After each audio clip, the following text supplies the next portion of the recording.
It hit like on the fabric. Yeah. This stops BBs. I mean, and he also told me, I don't care no more. I'm going to just keep shooting. Yeah, no, and that's when we were like, hey, you come here. We're doing I literally told him, I was like, all right, well, or it's a game. And we can turn the cringe down just a little bit. Oh my God. He actually said that. Airsofters are incapable of turning the cringe down. All right, hold on. This is good material. Hold on. We're wasting it on the sound check. Just so everyone's clear, I did hit the record button for that. Perfect. Oh, perfect. Okay.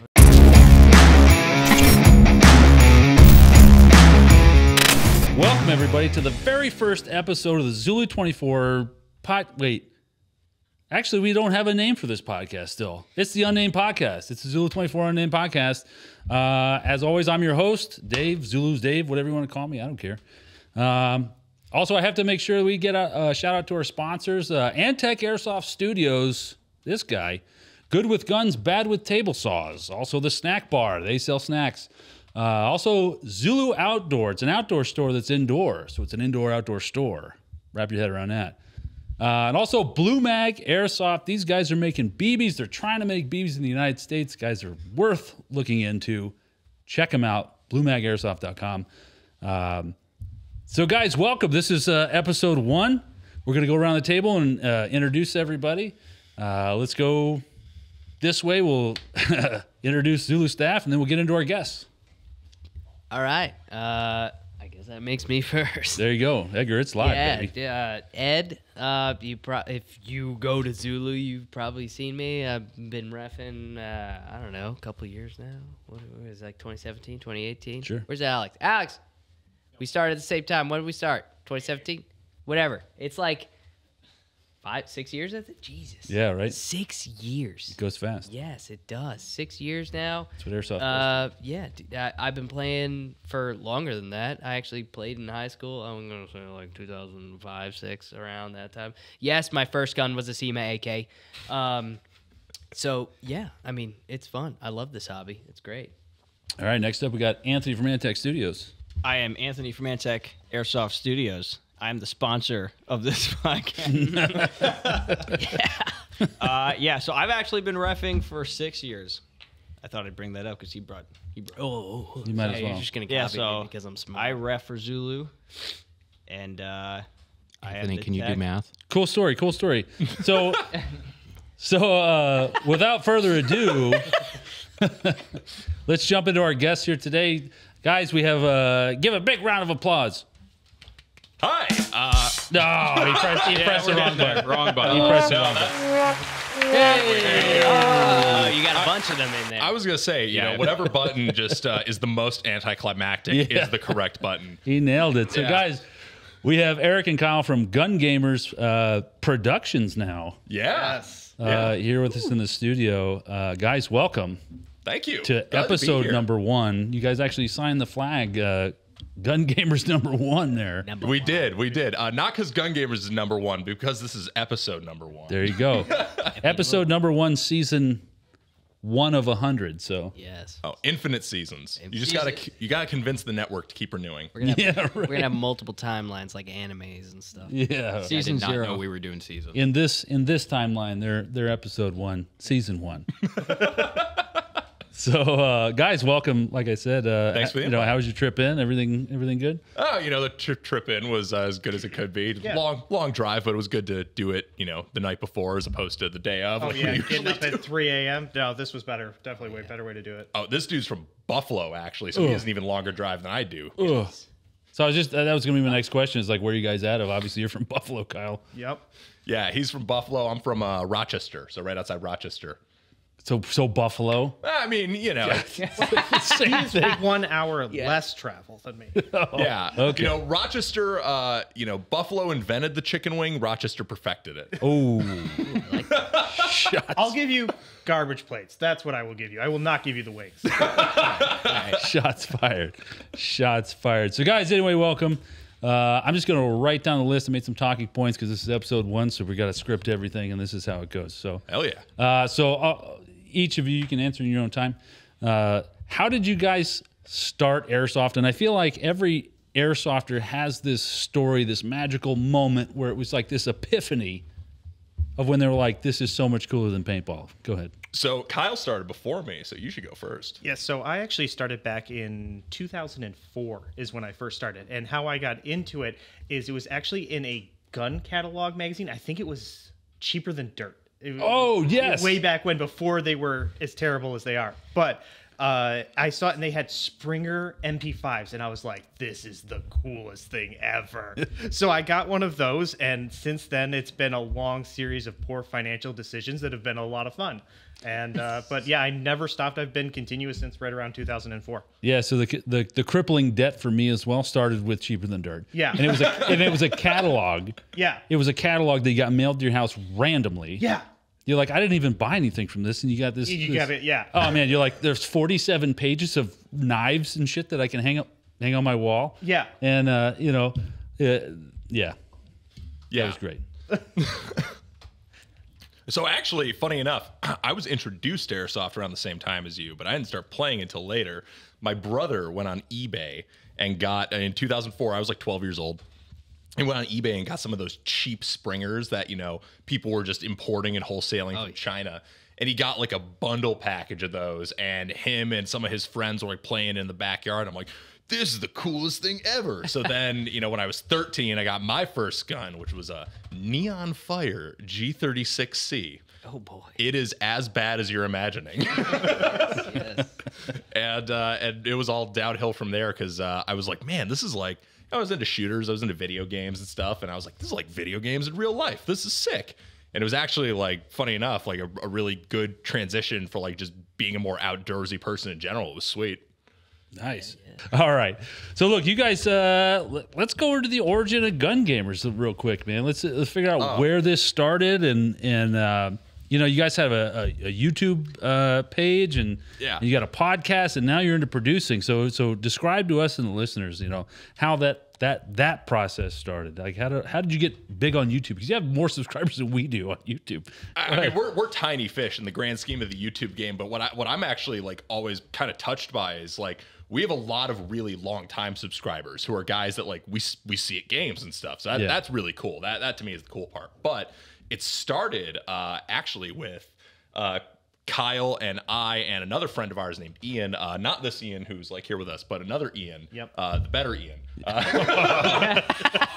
He knows where he's throwing Right under the bus. He doesn't have a glorious beard, so That's valid. So the three of us, we enjoyed like doing the YouTube thing and and doing all that stuff together. And I had initially been posting here and there some stuff on an old YouTube page that I had.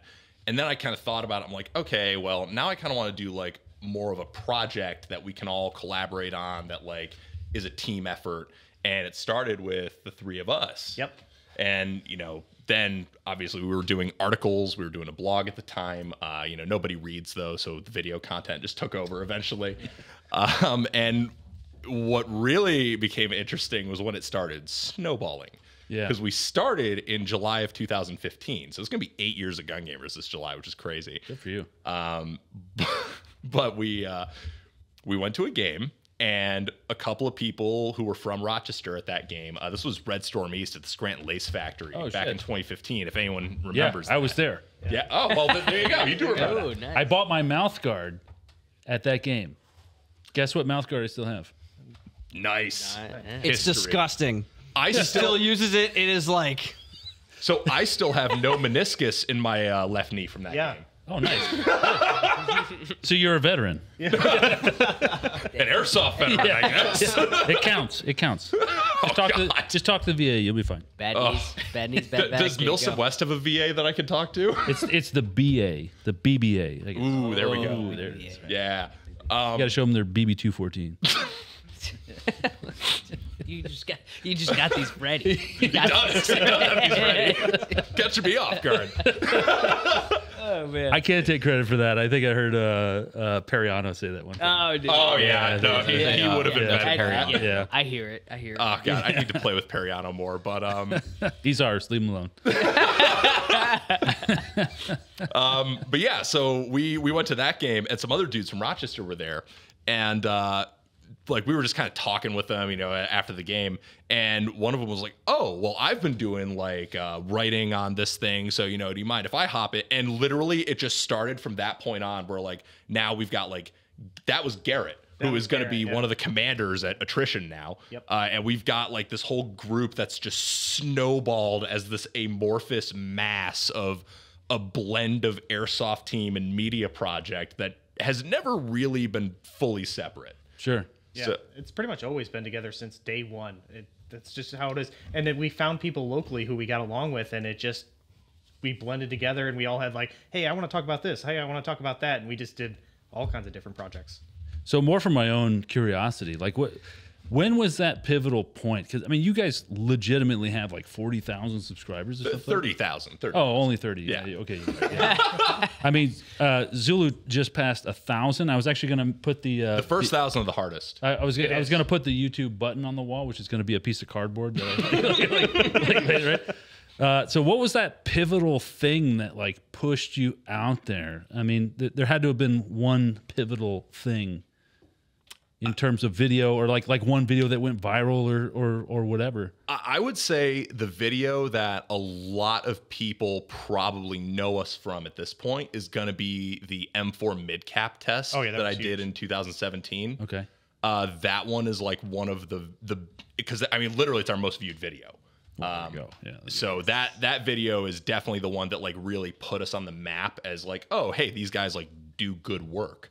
But then also there's just been the consistent, we talk about game design and we talk about, the different ways that games do things for different reasons. We talk about, the pros and cons of different formats. We did the Speed Sim series for a long time where we talked about, the differences between Speedsoft and Milsim, trying to like, guide Speedsoft more in the, competitive direction of like, hey, yeah, build a competitive thing and do your competitive thing. And like, it doesn't have to be this like weird, edgy, dumb thing. It can be like this really cool, competitive esport almost in real life. Yeah. And it was, I think that those things have been really just that consistency of being around for so long, going to so many games. I don't even think we have, videos that in the grand scheme of things have gone that viral. Like our most viewed video, I think is like 150,000 views. So I've got your channel pulled up. Yeah. Your M4 mid-cap video has 153,000 views. Yeah, followed up right. by your comparison, the Simon LTT AKs. That's got 140. But Jordan, your third video being Speed Sim. I mean, Yeah. That makes sense. Jamie, pull up Zulu's best video. Oh, on YouTube? It's actually the short of the kid being safety killed from behind outside of the Moss two-story building. It has 350,000 views. I'm sorry, we win. I mean, that's good. That's good. I'm sorry. I But really if we're thought going for clout, my personal best video has 650,000 views. That's really good. Yeah. Yeah. Yeah, that was a line clause video from a shopping mall 10 years ago.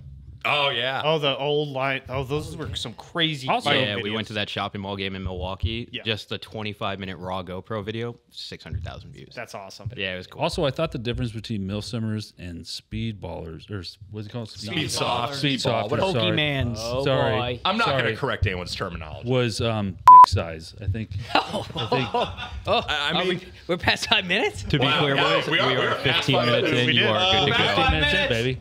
You can still bleep that though if you'd like. we'll see how it goes. Damn. I'm much That's more how on you the. feel, Dick. No, that was the spark to the I was just trying to get a reaction on that. I'm much more on the obviously like the Milsim side and everything because I prefer like tactical games. I prefer honestly I'm like really LARPy too. Like Milsim West Insurgency and Survive Omega, like those are my jam. Like I love to LARP and be weird.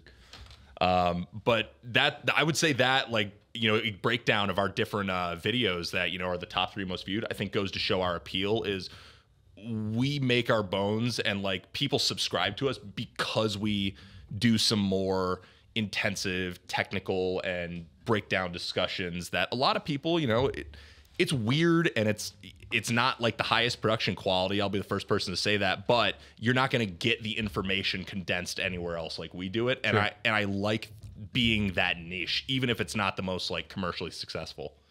Sure. So now, all right, so that covers the YouTube, and you guys do a podcast as well. Yeah, that's Ian actually produces that. Yes. We're going to be getting back into that once he gets back from working for the government. Go take our job. For the government. Good benefits. And then and now you guys have stepped into you've dipped your toes into the producing, right? Kyle can speak a lot to Yeah. how that started. Yeah, because I've been producing games since like 2008, I would say, and I always did local games, and I really enjoyed it, and I had a lot of fun with it, and I learned a ton through the process of doing local games versus trying to step too big too fast. And eventually we started going to bigger and bigger games because we all start out just doing local stuff. And we did one national game that was fun. We started doing more and more, and we're like, eventually I was like, you know what? I think we can do this. Because we became frustrated, actually. There were some events we went to, and we're like, they didn't do a good job from the design side, that it was frustrating because of that. And I said, we can do better than that. And then I just badgered him for years until eventually he's like, fine, we'll give it a try. And then that's where we are now. Yeah, I mean, there's a disparaging, and I learned this last year at Zulu. There's a disparaging amount of complacency Yes. happening in the airsoft industry, and it needs to change. And I recognized it last year, and moving forward this year, I'm actually changing my whole op tempo and slowing it down. I mean, I could have 2 ops, outside produced ops, every month at Zulu, but I'm sure you could. it's not. It wouldn't be healthy. It's not good for anyone. Yeah. Right? I mean, I'm sure you guys have had experiences at the field reffing for producers. Go ahead. Oh yeah, I'm not going to name names. There's ops that come in and we're just like, we could have done better with just like a open play. Yeah. We could have like, and not only that, like the people that are here are having a bad time. Yeah. Yeah. Like, it's like, I don't know. Well, a lot of people, they think when they're just running a small game of like 10 on 10, 20 on 20, and it works really well, they think that they can just multiply that out and they won't have any problems. And they don't realize that's not how that works. And then they don't have the experience to go in and know how to fix it. Well, then not only that, but it's like some people have a great idea for an op, Yeah. and it would work in any sense of word, but they don't know how to park players, Yep. get them to chrono, Oh, yeah. have them Just- sign waivers, get them, you know what I mean? Like, Read an insurance policy. That's good luck with that. very so important. it's like, man, your idea is great, but your execution is garbage before they even get on the field. So the players are already having a bad time Exactly. before they even get on the field, which then only multiplies. You know, I went to an op, I hate to say it, at EMR for a different producer I won't name, and it was kind of that similar thing. And like the game started, I'm not even kidding. The game started, Mario and I took 2 steps out of our starting point and heard across the field somebody yell, "Call your hits." Oh, God. And I was like, I don't even know where the other team is right now. Yeah. Like, are they shooting each other? And then it was like, call your hits. And literally the entire weekend, I don't know what it is in Pennsylvania water, but the entire weekend was people just yelling, call your hits, which then the perception of people not calling it was like, it was insane. So No, like, snowballs. so and that was solely, in my opinion, because leading up to game on, People were in a was bad a mood. nightmare. Yep. It was a nightmare. Like Disorganized. the only reason why I went through it is because I own a field and I understand the struggles of like the admin part of it. Yep. And so I was like, maybe this is their first event. It turns out it wasn't their first event. Yeah. You know, maybe that was their first event and they're getting it out. And also, like, I'd like to consider myself a little bit more of a mature airsoft player, so I understand the bullshittery of airsoft. So I can let a lot go, and a lot of people can't. No. Well, and what we've observed is we have a very noticeable trend. Kyle is going to 100% agree because this is a scientific observation that we have patented at Gun Gamers. So if you cite this, you owe us a nickel.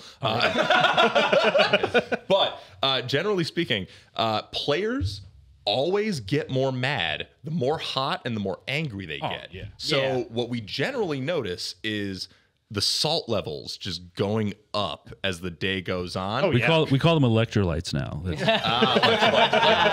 Well, okay. Well, I'll work that into our scientific parlance. Electrolyte levels increase in direct relation to the amount of tired and sad that people are. They just need a little nap. And when people are tired and sad before the game starts because like you don't really know what you're doing, that's an immediate bad place to start. And I do feel for, inexperienced producers, because obviously I got very lucky that I started producing games with Kyle at his place that he was running games, and he like walked me through every step of the process. And that was what, 2013 was my around there, I'd been like working games with you a little bit here and there, but then like my first top to bottom game I designed that we ran together was 2013, and luckily I've had 10 years of experience now to be like, okay, here's roughly how you do it. And obviously we're still always learning and workshopping, and you should always have a growth oriented mindset. You never know everything. But some people are very complacent, and I think that comes down to not having a growth oriented mindset, because they're comfortable right now because they're still selling tickets. But as the level of quality starts to go up with competitors, that's when you're going to really have to be like, hey, what am I doing that is not working? And you need to look at that. Yeah, and I apply that same mindset to Zulu itself, right? Like, we can never be complacent. I mean, I hate to say it, but we get a lot of compliments on our field, right? You deserve them. It's the way it is. Well, we got like 5 negative reviews. That's right. I forget. One of them is like they were yelled at for having to put their iPro on. That's right. Oh, wow. So I can never. Yeah. That was one of the bad. Enforcing safety. This is bullshit. How dare you? I thought this was America. You can't make me wear iPro. Not this was America. This is America. So I'm constantly thinking. I'm basically a year ahead in my mind, with what I want to do, seeing current trends, and seeing current. This is part of the podcast thing, right? But also with the field and building the field, and also expanding the field, which will come if I can play my cards right. No spoilers. Yeah, only because it's expensive. Yeah, and it's only because it's not. I haven't talked to the right people yet, but when I do, it could potentially double Zulu size, potentially. That'd be exciting. That would be sick. And it would be all woods. Yeah. So also sick. So it'd be like, it'd be some good stuff. That's probably like 2 years away, but always like, but never. I try to never be complacent, right? Every time I go there, or every time I'm in the shower, you have shower thoughts or whatever. Oh yeah. I'm always thinking about what we can do better, and you have to apply that same thing to producing, which is why actually last year I canceled Blood Diamond, our event. Because, I recall that. because I was like, you know what? It's the same event. Yep. For 5 years, I've done the same event. We pull 400 people for that game, but is it really that good? No. And I hate to say it, but other producers that I've worked with in the past, they've shown me like, hey, this is what we're doing. This, and I'm like, oh well, we still just flip flags. You know what I mean? Yeah. Oh, it's just green versus tan. So it made me come outside that bubble and be like, oh, hey, I don't want to be, part of this, because the only people that are going to move forward are the guys who are innovating. Yeah. You know what I mean? There's still a lot of really big people who only flip flags, and it's interesting. There's some big people that do that. Yeah. Really big, really big. Once people start recognizing that formula, they're just like, oh, this is kind of stale, I don't want to. I'm gonna, because it's hard to change the formula too. If it works, if it pays the bills. It's what people know. It works. It pays the bills for now. Yeah. Right. Yeah. And then it's like there has to be some incentive on the player end to go and do something. Yeah, but your only trade-off with changing up the status quo, your only trade-off, right? You have potentially better gameplay, but the only absolute trade-off that you're going to have is players bitching. Like I feel like in the mid to late 2000s, what we had of airsoft on the internet was basically marketing Milsim or Speedsoft. Like those two branches of airsoft really developed because of how, those are the videos that got sensationalized. Those are the play styles that were predominant. Those are the products that were, the products were catering to those types of play styles. So having another type of way of playing airsoft or some reason for it to market is extremely important. My hot take is that Milsim versus Speedsoft is a false dichotomy. Absolutely. Well, you guys have a couple of interesting ideas, and it kind of falls into what I've been seeing with some gun tubers as they're getting into airsoft, with using it as training yourself, testing yourself. So real quick before we proceed, Jamie, let's take a quick coffee break. You got it, boys. And we're going to pick it back up on the dichotomy of... All right, ladies and gentlemen, just a couple quick announcements on the Zulu side of the house. Got some good news and some bad news. It's unfortunate, man. Inflation has gotten us all. So unfortunately, Zulu will be raising its price to $35 only for the summertime season. So that's from Memorial Day to Labor Day. However, we finally won the iPro battle. The battle is over. We can finally wear shooting glasses of the following brands. We can do Oakley, ESS, and some Wiley X. For the time being, you do not have to wear the stupid Helo kit that doesn't do anything anyway. However, you must wear a retention strap. I say again, you must wear a retention strap. We got to take what we can get, with these insurance companies, but they finally come around. So we got ESS, Oakley, and Wiley X. They must be those brands, not the bullshit knockoff brands. And you can wear them at Zulu 24. And that's for open play, baby. Let's get back to the podcast. So you were talking about the dichotomy between Speedsoft and I think it's a false dichotomy. And that's something that like a lot of people have pushed is like, oh well, you're either playing Milsim or either playing Speedsoft. And I'm like, okay, but why? Like, there's no inherent limitations on this gaming system of Airsoft. It's literally just the rules that we create and the experiences that we curate, and it can be any number of things to provide any number of experiences. I think a lot of people have been trying to pursue the same relatively few experiences, and I think that what we're trying to do is we're trying to bring things to almost applying a more tabletop mentality to the way we design Airsoft games, where it's like, okay, now you have inventory management to worry about with your ammo limits and everything. Now you've got this different aspect of the challenge to it, like you're talking about with it being 12 hours continuously, and you have to carry all your stuff, which obviously there's event producers who do 40-hour games, and they're a whole different level of challenge. But maybe you try our game, realize you like that challenge, and then you want to try something like that. Well, you know what? Like, okay, so I'm about to go. Is it going to be like a hot take? A little bit of a hot take here, only because I'm talking about John Buccarelli and fucking Black Sheep and the bullshit that he pulled, right? And we all remember that. However, I will say this, not giving him any sort of credit, but the 24-hour game that he used to run was awesome. It pushed the limits of what people expected out of Airsoft, especially then. It did. At the time, it definitely especially did. then, and it was the 24 hours that also included the night. You know what I mean? It wasn't like he did 9 a.m. to 6 p.m. Yep. Like, it was the whole thing, and I feel like in Airsoft right now, in terms of events, we've got like some hella casual events, right, where you get a hotel and whatnot, and then we've got 40 hours. We don't have that middle ground, which is just 24 hours straight, which is still amazing. Like that's a long time to be pushing, right? Oh yeah. We just don't have that right now. Yeah, I mean, that to be honest, that would be something that I would be interested in potentially expanding into, but we wanted to perfect as much as possible our format within the 12-hour span, because another thing that we identified is like, there's some like the 40-hour games. I love Milsim West, I love Survive Omega, I love those guys, I love those formats, but a weakness of that is that you're taking Friday, Saturday, Sunday out on the airsoft field, and then maybe Thursday and Monday to travel. And it's a lot. It can be a lot for people. So we wanted to try to do, okay, let's condense things down to basics and do the best one day of Airsoft gaming that we can, and try to get people as much of a challenge as we can, because we try to keep like a very high operational tempo. We try to keep things moving. We try to have it where there's a new challenge like every couple of hours, and you're never, you'll obviously have time to like not die, but but we do want to push people to be like, this is as much as you can do in one day, within some certain constraints that just make the game more interesting. Sure. But so 24 hours is definitely a spot that like also needs filling. Oh man, it's like a good medium. That's like right when people want to quit at like MSW. Yeah, I mean, imagine. Honestly, there's a lot of people I would at say it's a MSW little- like to quit at 12. Yeah, I was You just can about to survive say. the There's first people night at of Just about MSW who to like to say. quit at 12 minutes. Eric, can you see your hands? Dude, I can never see my hands, but I just push through anyway.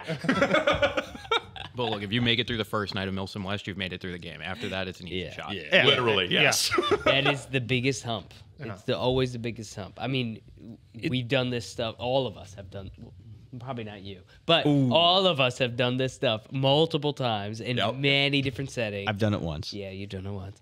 And it's always that first night. It's always that first night where you're just like, why? Why do I pay to come out Why did I here? do this? Oh man. You're so just like, ugh. I have 2 instances in my life where I was like, I'm done. Yes. And one, and Edgar, you'll understand this, was Defense Week in SOI. Yes. 100%. When it rained and you're living in a fucking hole and all this shit. Yes. The other one was Ball Car 1. Was that Ball Car 1? Yeah, that's ball car 1. That was... That sounds worse. When you guys talk about that, it sounds worse. It sounds No, it wasn't worse. But it was like... I don't know. The way you talk about it. It was managed expectations times 1,000. And it was like... So I had done... This was my first Milsom West ever. And I was like reading into it, coming out of the military. So I was like, this is basically a training op. This is so cool. Right up my alley. And also I'm a Marine, so big and tough and all this stuff. And so I made like map overlays for my Garmin GPS so that I could literally see the Milsom West map on my Garmin and navigate that way. And... You know, you step off, you get ambushed, it's 40 degrees, you're raining, and then you roll through big puddles of water and whatnot. Finally, we get up to where we need to be. We start setting up camp. I realized that you shouldn't have black 550 cord because under red light, it's invisible. And when it's raining, you're miserable. And like so from there on out, I had neon orange. I was like this, you know. But there was this guy, Dan Down, or no, not Dan. Oh, I can't remember his name. He was with us, and he was like my savior because he brought a bigger tarp than I did, and we like Are you talking about Anthony? Oh, Anthony, that's right, Yep. Anthony. Anthony looks at me and he goes, "We should go hit him tonight." And I was like, I don't give a fuck about airsoft right now. I'm trying to survive. Like, I don't want to be I am soaked. It's 40 wet. degrees. Like I agree with you. Dave from any time past Ball Car 1, right?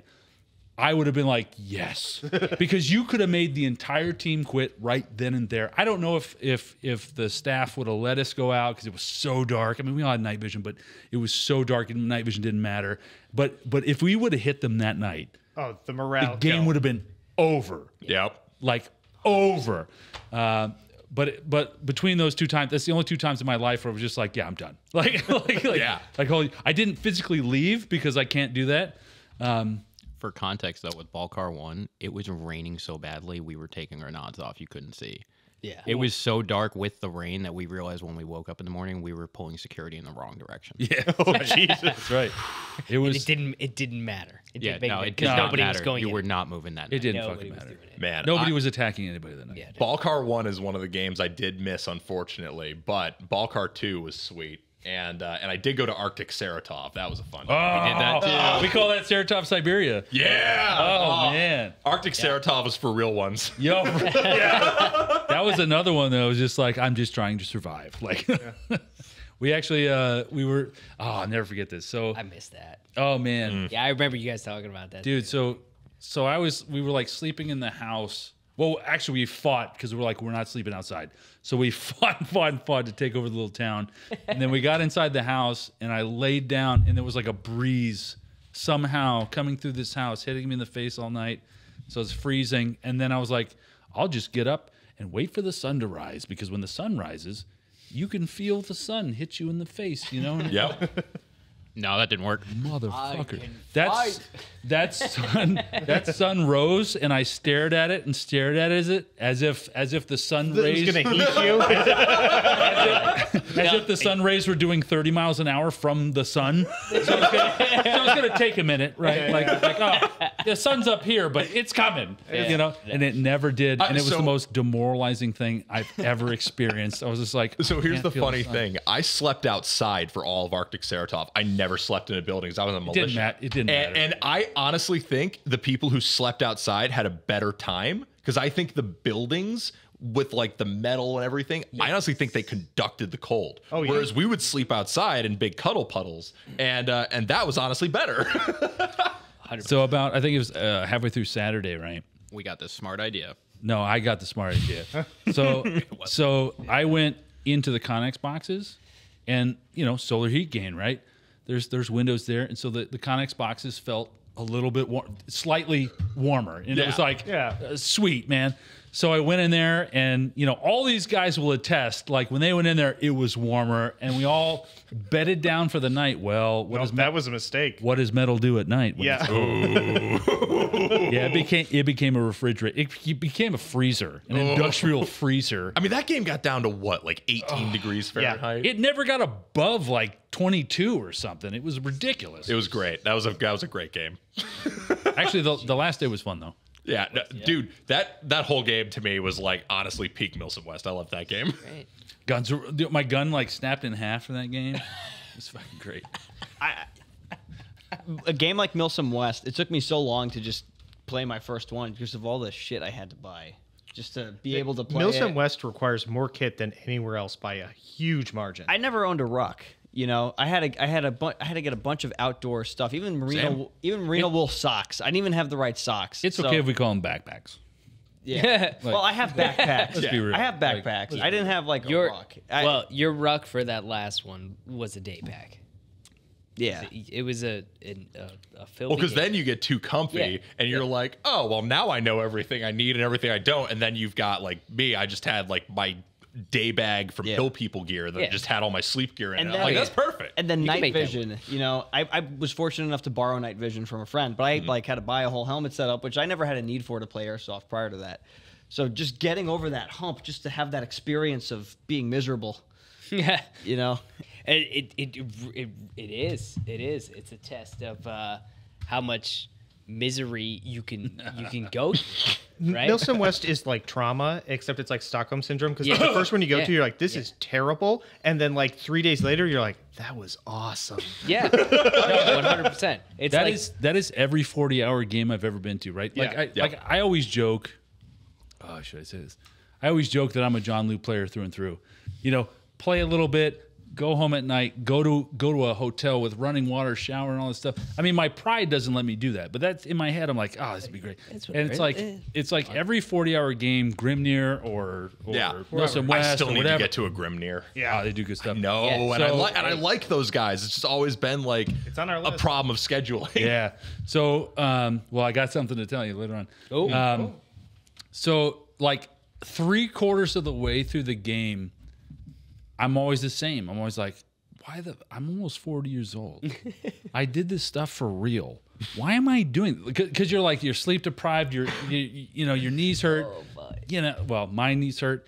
And you're just like, what am I doing this for? But then as soon as the game ends, you're like, man, that was a great time. I can't wait. Yeah, you're just like, oh man, that was a good one. Yeah. Remember that one time when we did the thing? Yeah, let's do it again. Like, I don't want to get into psychology with all this, but it's it's just you suffering with the boys. Well, I think it really is. You suffer with the boys. I was so excited. Accurate. I was so excited my one MSW I played. I didn't suffer at all.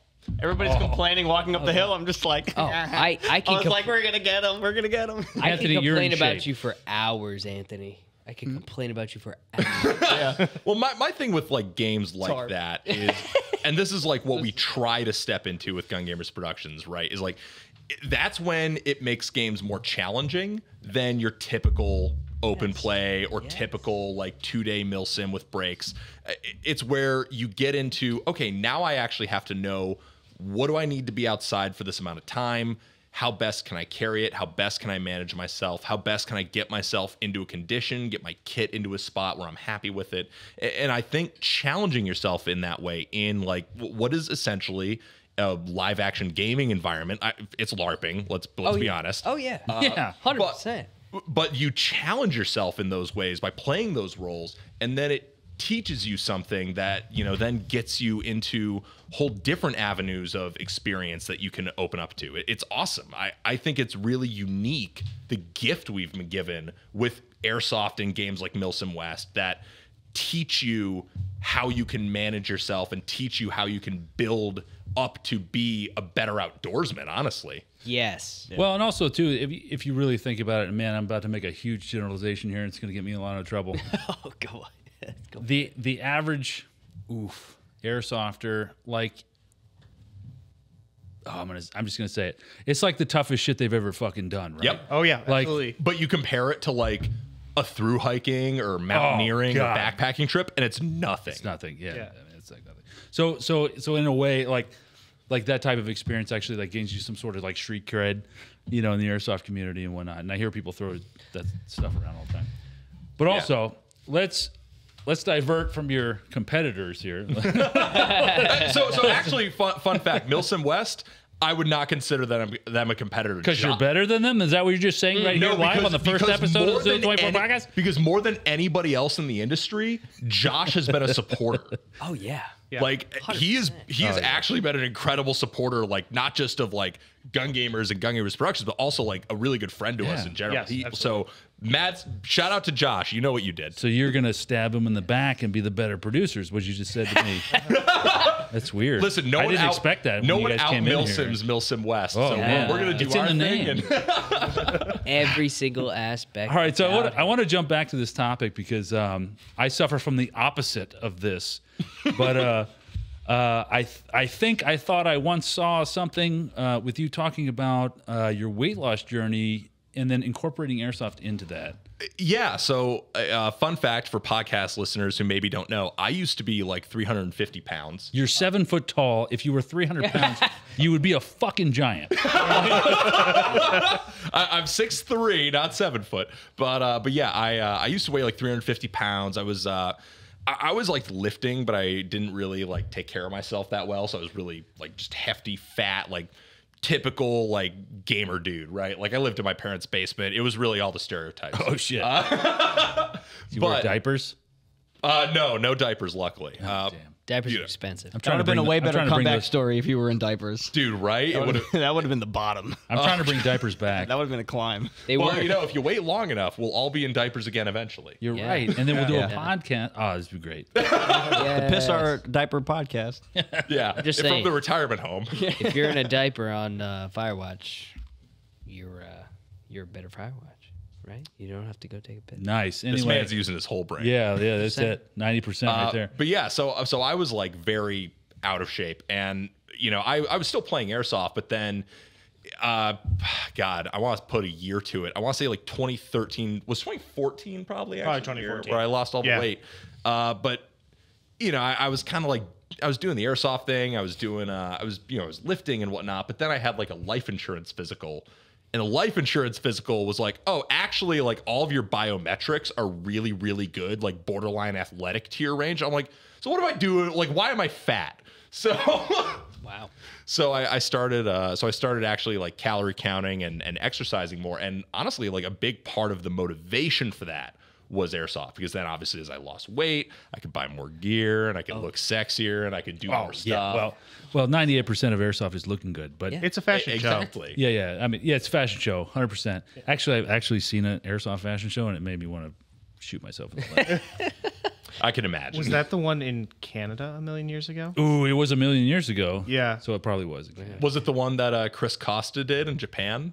No. I know what you're talking about. yeah, there's that one too. That one was sponsored by Red Wolf. Oh God. Money changed hands on that one. I mean, you know what? Secure the bag, King. Yeah. I get you. But yeah, so that was like, airsoft, I wouldn't say was my primary method of losing weight. Sure. But I do think airsoft is one of those inspirations because, for me, especially when I was younger, I didn't go outside that much. I was a weird gamer kid. I didn't really do that well, but I grew up kind of in the airsoft scene and got very interested in the outdoors in that way. Yeah. And as I got more interested in that, I was like, okay, well now I can really research like nutrition and calorie counting and like not kill myself with being too fat. So it was a really good like almost awakening over the last several years where I really like started undertaking a fitness journey because I just got more into going outside and doing more stuff. And now I'm like trying to become an Adirondack 46er. So I've been doing a bunch of mountains. I've got really into bouldering and rock climbing lately. Goal of mine this year is to get outside and do some of the faces in the Adirondacks with a harness. So it's all stuff that I couldn't have done, if I was the same person I was 10 years ago now. And it's been really cool. Well, what's crazy is that it sounds like you have been the same person. It's just like you needed that that nudge or that interest in that one thing, and then you're kind of well, I don't want to say you're kind of like me because I'm doing the opposite. I'm doing the opposite weight journey. And the more I play Airsoft, the fatter I get. So it's like a whole goal. It's never too late. Yeah, it's like a whole goal. It's I want to be forklifted out of the side of the house when they like me. It's like a goal, right? They're gonna forklift you on the field. We'll have special Okay, rules for guys. you. It'll be great. Yeah. Guys, so everybody call their hats. Like I'm just like I need 3 tag-ins to be disabled in my wheelchair. Peak Airsoft is when you're like old and can't walk, and so you just call yourself the commander and stand behind everybody. ooh, I got a joke. I can't say it. Oh boy. I can't get my mind off it now. But anyway, you sound like the type of person where it's like you don't dabble in things; you just like dive head first in. So you probably had that mentality for whatever it was keeping you inside. I'll just make a wild guess and say video games, right? Yeah. So you're probably like the best at those, and then you were like, wait, I also like this other thing, and so you dove head first into that, and then dove head first. So I mean, I get it. Well, and if anything else, I actually think what was transformative was that one of my dreams, right, when I was a kid, was I actually wanted to like write and design video games. But then I realized I suck at math, and coding is hard. So now I'm like, oh, everyone did the physics coding for me. I can just run games in real life. Yeah, that's right. That's right. Yeah, turns out nature did that. Good way to put it. Yeah. All right. So now let's talk about your first event as Gun Gamers Productions. That was Overture. When was that? That was July 30th of 2020. July 30th, and that was at Skirmish? Yes. All right, so that was your first event. Take us through that. What lessons did you learn? How'd you find leadership that was like, on par with you guys? Well, what we did for the leadership thing is before we even announced the event and decided to step off, we actually reached out to the Gun Gamers group, and we were like, hey, this is what we want to do, but we need your guys' help, because one of the core design elements of Gun Gamers Productions is we want quality leadership in the command chain as a part of Gun Gamers Productions, because that makes a huge difference, having that quality command that you can always reach up and find someone to talk to who can actually solve problems and address issues as they come out, where a lot of events, it's not an option. So we started there. How else would you define or describe good leadership for that purpose, for running games specifically? Like I would COs? define good leadership for running games as not just being good at like the military aspects, right? Like obviously coordinating troops and getting movements going and figuring out what everyone wants to do. That's one aspect of it, right?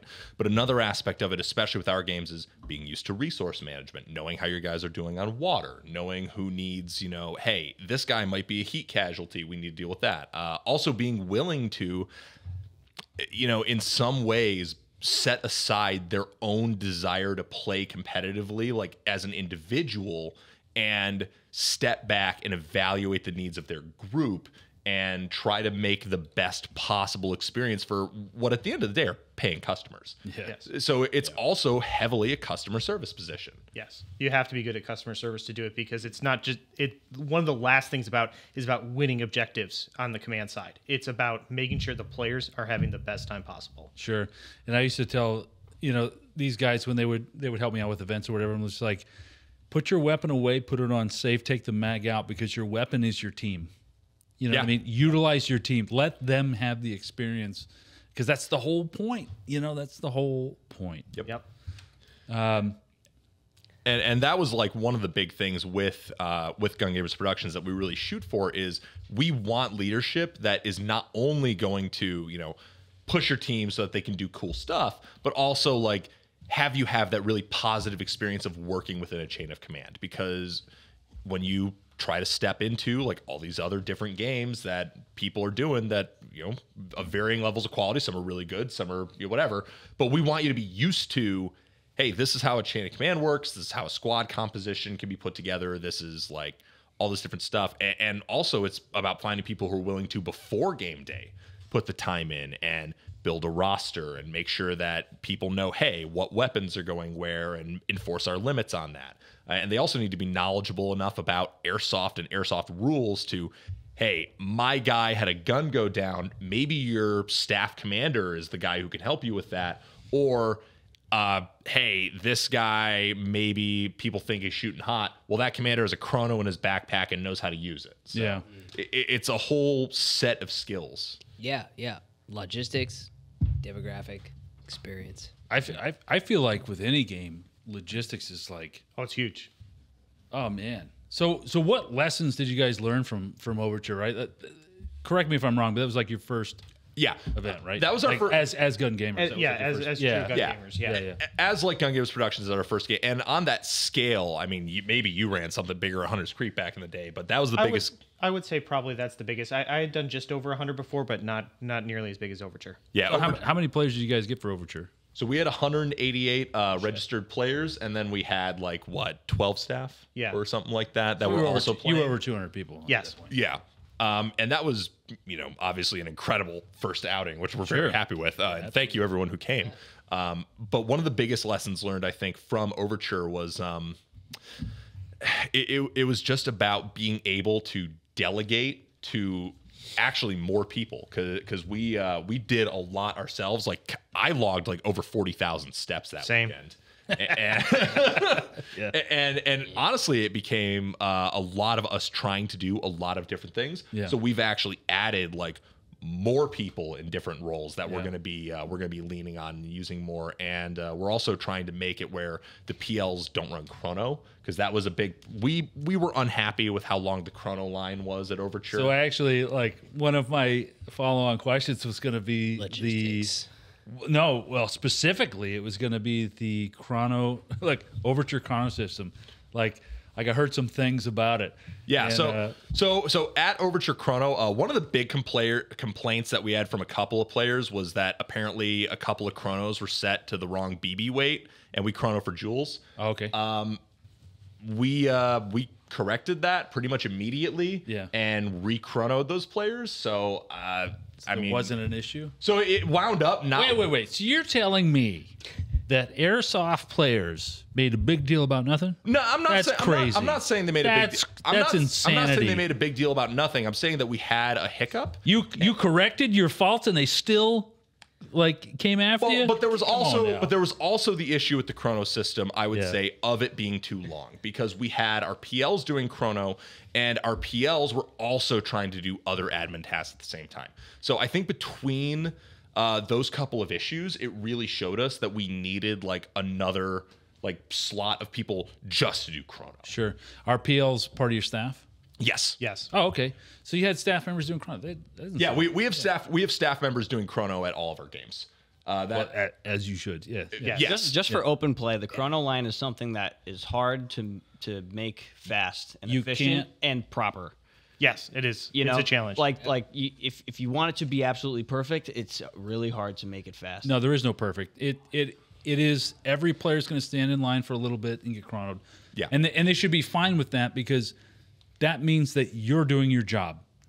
We can make it fast. Yeah. yeah. We can make it fast. Well, the is issue- it safe? No. So then when you go out and play and you get smacked, Yeah. you know what I mean? Like chrono should take an appropriate amount of time, and I don't know what that appropriate amount of time is, but I know it as a player. Yeah. You know what I mean? Yeah. Well, the thing we're doing is the issue we had with chrono, more than anything with how long it took, wasn't even necessarily that chrono took too long. It's that then those PLs, who are our leadership, didn't get time with their guys before the game. So people were standing in the chrono line, and then they would go out of the chrono line, but their PLs, who they should have been talking with before the game, were running chrono. So that's something that we're trying to incorporate another role where we're also going to have the platoon sergeants, so that we're going to have two people in charge of the platoons who can be a point of contact for players. If the platoon's split, we can have a staff point of contact with every player, and it adds to expense to have that amount of staff. But at the end of the day, it No, is it about doesn't add player to expense. experience. You can just give them bags of O-rings. Yeah. Perfect. That's Yeah. called a callback. and not pay for their lodging or anything. That's called a call. That's a callback in the comedic world. That's called a callback.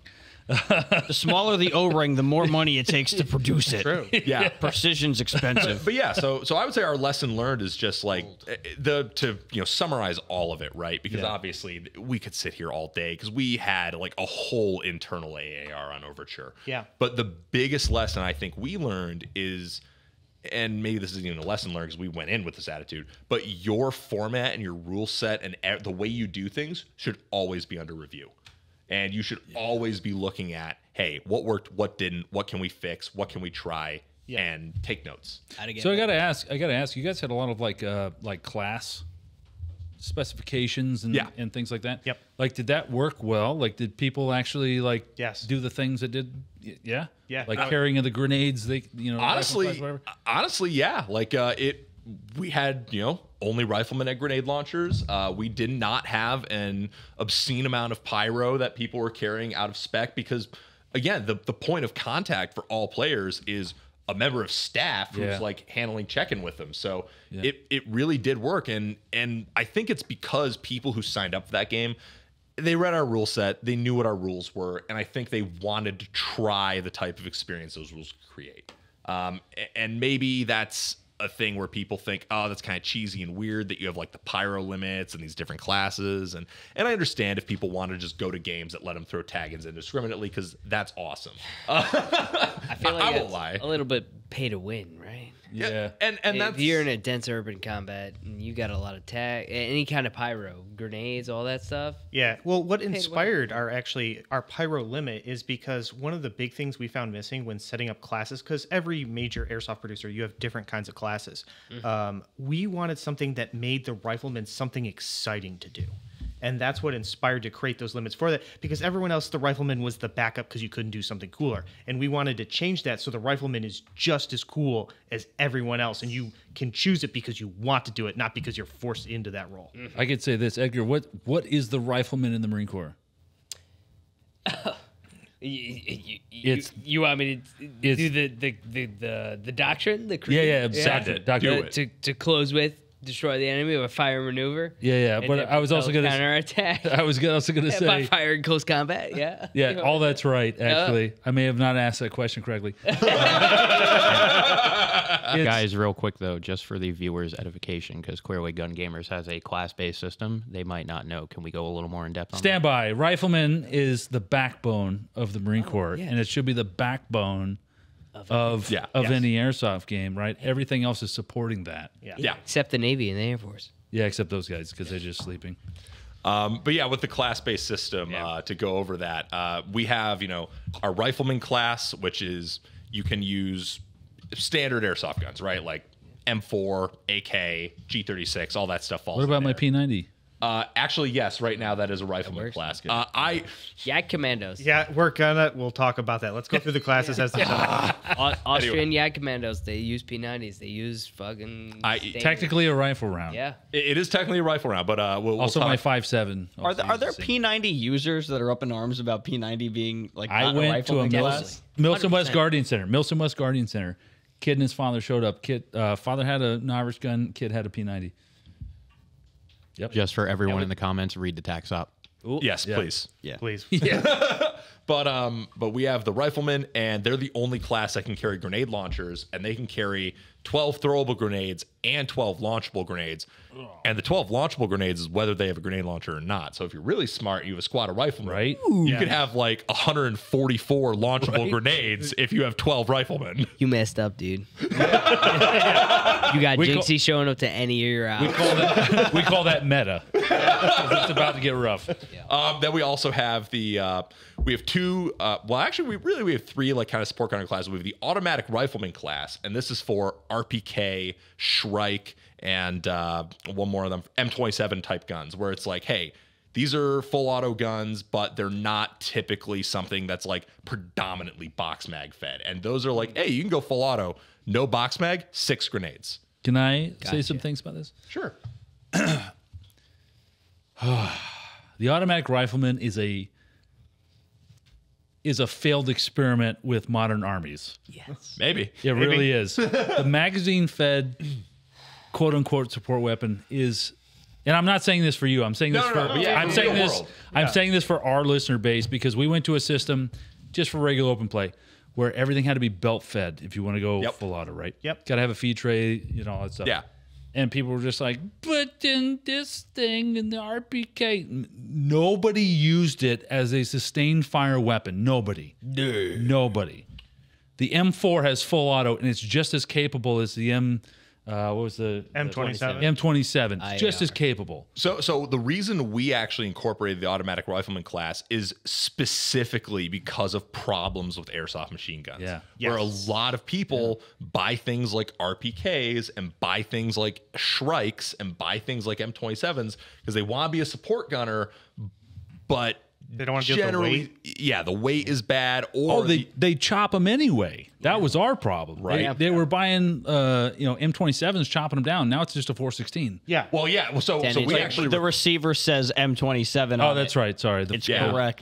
So when we're shooting at each other, I should zoom in on your receiver. So we do require to qualify for the automatic rifleman. Like, hey, you gotta look like the automatic rifle, or else, like, come on. I got a not so hot take. Go ahead. But I was gonna say, but then like airsoft drum mags, right? Mostly garbage. So if someone like really can't make a support gun work and they want to use like an interesting, different take on a support gun, we're like, yeah, come be an automatic rifleman. Use your RPK the way that the RPK is actually used with magazines. Yes. Well, 100%. and also I feel like there's a length that should be adhered to. Yeah. You know what I mean? Like there's cumbersome natures about machine guns, ARs, machine guns, whatever you want to call it, that make them that way, right? Like, like the RPK even still had a heavier barrel. Yep. You know what I mean? Like everything, it's give and take. And I feel like for us, for open play, there was not enough give and take. So I was just like, forget it. You got to have belt fed. Like that's just the way it's got to be. Oh yeah, it makes sense. Absolutely. We just wanted to do something a little bit different with how we set it up. It gives more options, and I can appreciate that. It's just, I'm so jaded. from 12 years of airsoft, I'm so jaded. And I can just see the guy with the pistol the pistol RPK. It's just I'm an automatic rifle. But that's why we have staff run chrono, because then if they say, "Oh, I'm an automatic rifleman," it's like that doesn't look like an RPK. Like, I hate to be that guy, but there should be like parameters in terms of like length and barrel width. Funny you should say that. Yeah. But that's also kind of interesting because from the perspective, because he's running an event and you're running open play. Yeah. So for an open play, that intro to airsoft experience, because a lot of players are first-time players, having an RPK or an M27 going full auto, it looks like an M4 or an AK. So if we're standing up there in the safety brief saying you can't go full auto with an M4, but that dude with an M27 that first-time player doesn't know the difference. Oh, yeah. For us, it's, now, for an us, event, it's a nightmare. With the event producers where those players are hopefully reading the rules. Seasoned vets. Hopefully at least have a little more experience in the airsoft industry besides one day. They know, okay, so that's an M27, that's an RPK, because it does get weird with lengths, like the Crytek Shrike and the G&G CM16 LMG, they come with a 10-inch barrel. Yeah. Yep. So, and also, honestly, like,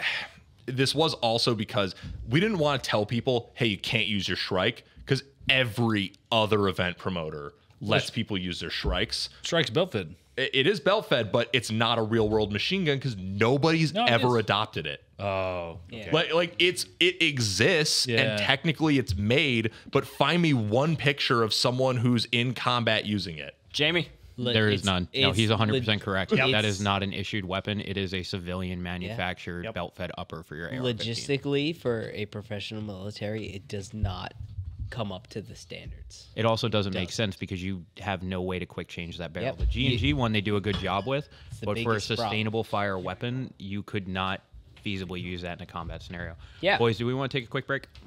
Huh?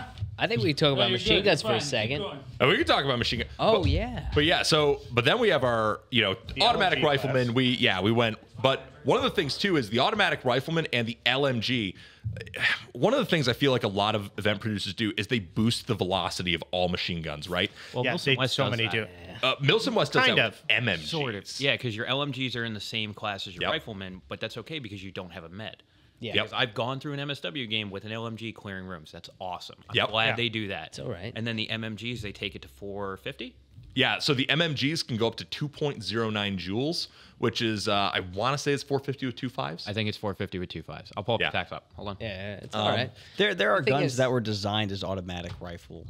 Automatic Also rifles. BAR and Bren. Like I want people to be able yeah. to bring their BARs and Brens to I our have games. an ICS Rifle. Galil, and it's good. It's the bipod the- version with the yeah, carry. it is technically- it's for it- automatic riflemen. Now, it sucks. I mean, if you'd probably just like in real life, if this were real life, you'd probably want to just use it on semi-auto. Yeah.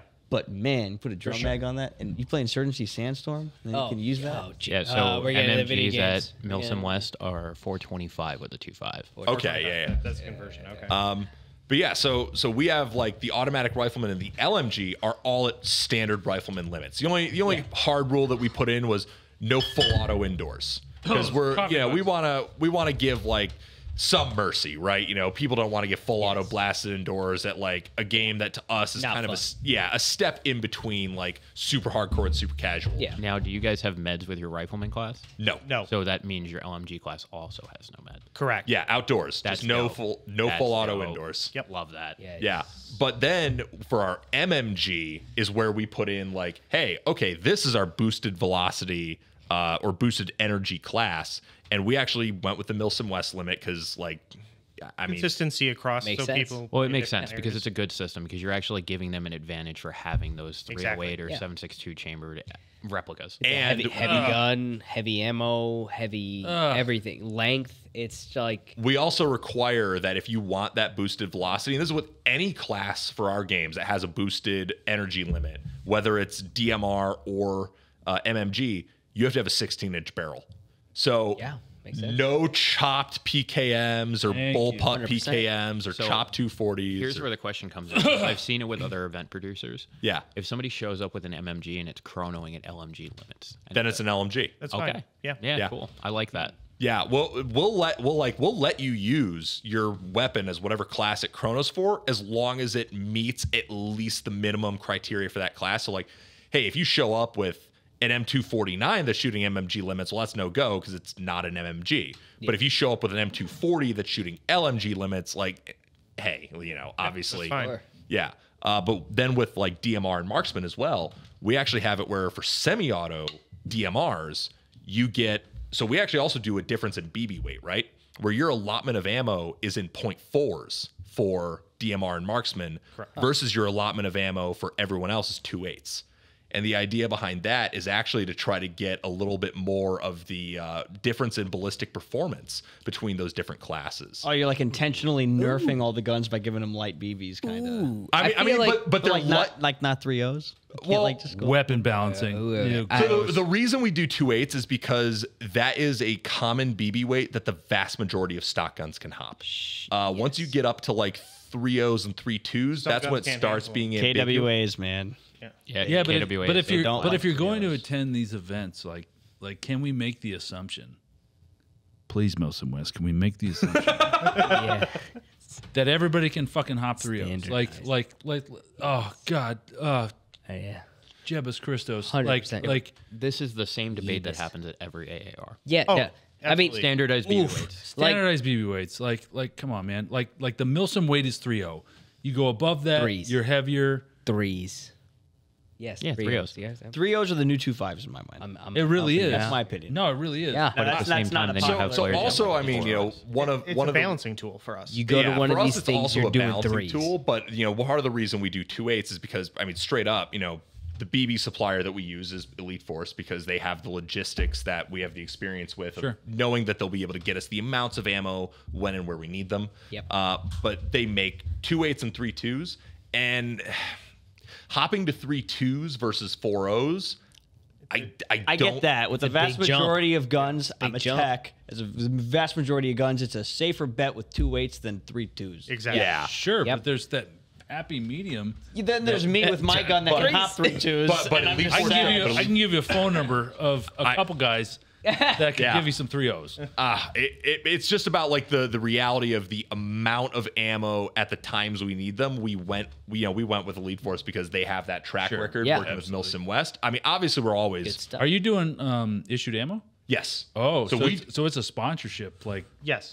so we actually Oh, okay. so it's not a sponsorship the way Milsim West gets Elite Force sponsorship. They get that's free. different. Yeah, it's different. Yeah, they get free BBs. Yeah, we just get like a really good rate. But as a result, it's that logistical end of like, hey, we need to make sure we can have this many BBs at these times and in these amounts. So we went with 2.8s of the BBs we could get plus 4s because then 2.8s, standard rifles and everything. You get that level of ballistic performance, which honestly, 2.8s It's pretty good. Yeah, It's close enough. people poo-poo 2.8s, but like honestly, if your gun can hop 4.0s but not 2.8s, you tuned your gun wrong. Yeah, yeah, you're right. You're not the wrong one. Yeah, but then also like with marksman class stuff, then you get the 4.0s, and the 4.0s are like hardcore, like hard to get, and maybe you'll be able to get some 4.0s when you go complete objectives and stuff, but they're gonna be hard to get, and then you gotta cherish them, and your marksman might be upset if you take all of his. But then for the marksman class, we have 7.62 replicas that are 16-inch barrels or more if you want like a semi-auto DMR. But then the bolt action class, totally exempt from length requirements. Oh, yeah. So that gives the bolt action a little bit of like, we don't have to have whole separate things of DMR rules versus sniper rules versus who's doing what. It's like, okay, you want a DMR, you have these rules that are harder to follow. But if you want to run those same limits with a bolt action, you can basically grab whatever operates manually. Yeah, it makes sense within Airsoft at least. Of course, like, the rules are designed with that. Engineering of Airsoft, 100%. Because real world experience at least. Fast company stuff. We had DMRs. We had many DMRs in a single platoon. What they were really good for was just finding people. Yep. Finding stuff.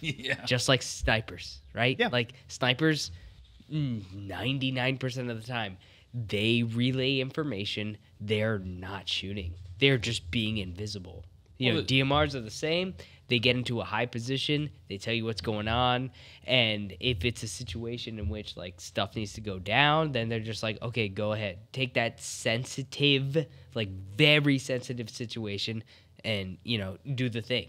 But like, if it's not sensitive at all, it's like, you're not doing nothing. Oh, it's up to the riflemen. It's up to the machine gunners. It's up to those grenadiers. Well, and that's also why we have where our squad breakdown is a little different from most other events, where every squad of 8 to 12 players has 4 specialty weapon slots. And those specialty weapon slots can be filled with any machine gun, marksman, whatever, that is a specialty weapon. Or you could have a squad of all riflemen. And the idea behind that is like, hey, we can have our 8 guys build a recce squad, have 4 marksmen, and then go out and do our thing. I'm curious. Can have a weapons squad. I'm curious. You must get a lot of questions from the players that are signing up for your events. Oh yeah, you do. They want clarification. They want to know if what they have specifically is meeting the requirement. Like how is that? My FAMAS. Is my FAMAS a rifle? One of the things that we try to do is we try to have as comprehensive a rule set as possible that we publish beforehand. It's not possible. Of course, it's not possible. You have to make them read it, which is the impossible part. As you can. Yeah. So we did our best to like make sure, hey, we've got a comprehensive rule set that covers as much as possible.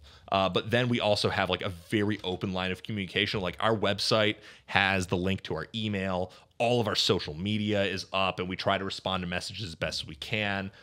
Even our YouTube comments. Like people ask me fucking questions in YouTube comments. I'll just be like, yeah all right, I guess this is where I'm answering. Have you thought of making YouTube videos to clarify on those rules, or do you feel like you feel like it's like just your second op? You kind of want to see how these things work. So we have made a few YouTube videos that go into it in different levels, but honestly, like one of the things I really want to do is do dedicated class specific videos. That's what I mean, because MSW kind of does that. Yeah.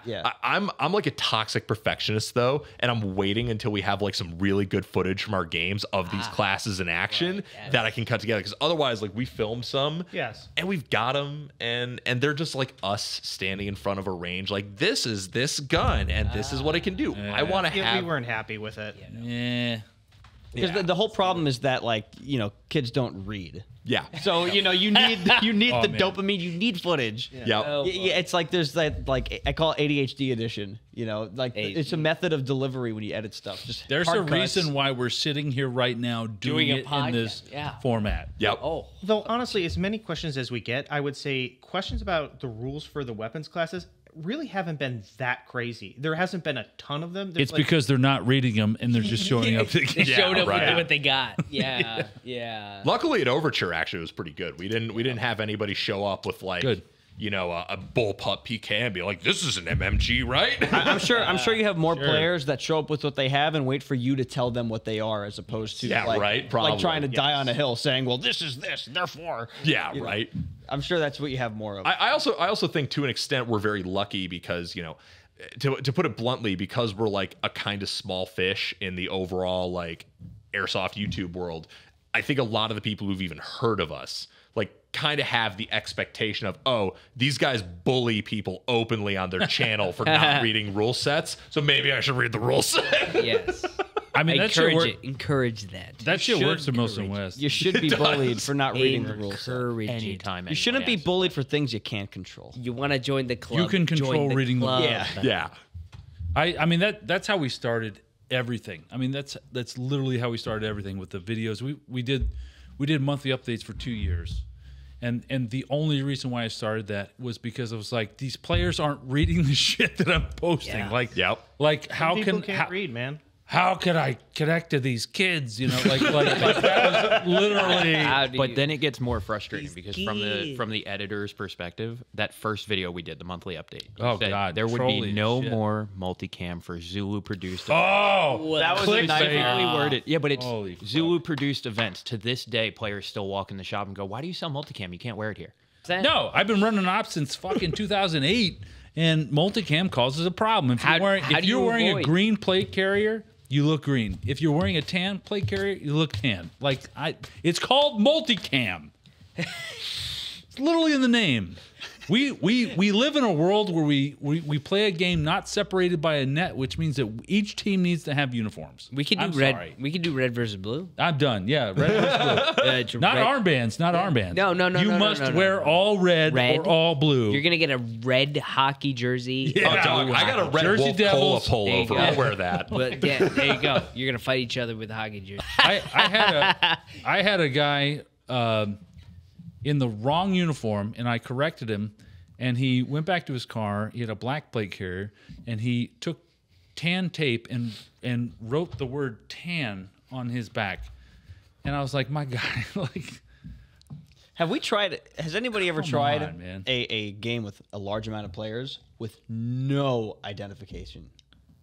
No strict camo, no armbands, nothing. Has anybody ever tried that? Well, yeah. If it's like, hey, it's Jim. Yeah. It's Jim. I'm not going to shoot Jim. I know Jim. I saw him. I mean, yeah. I would say like Survive Omega kind of falls into that category, like where you've got the post-apocalyptic LARP and everybody's just wearing like whatever their costume is, but there's no like uniform rules other than, hey, NPCs are going to bully the shit out of you if you're wearing a plate carrier. Yeah, well, Ballot Hack kind of does that with their Rev series too. Yeah, they do. Yeah.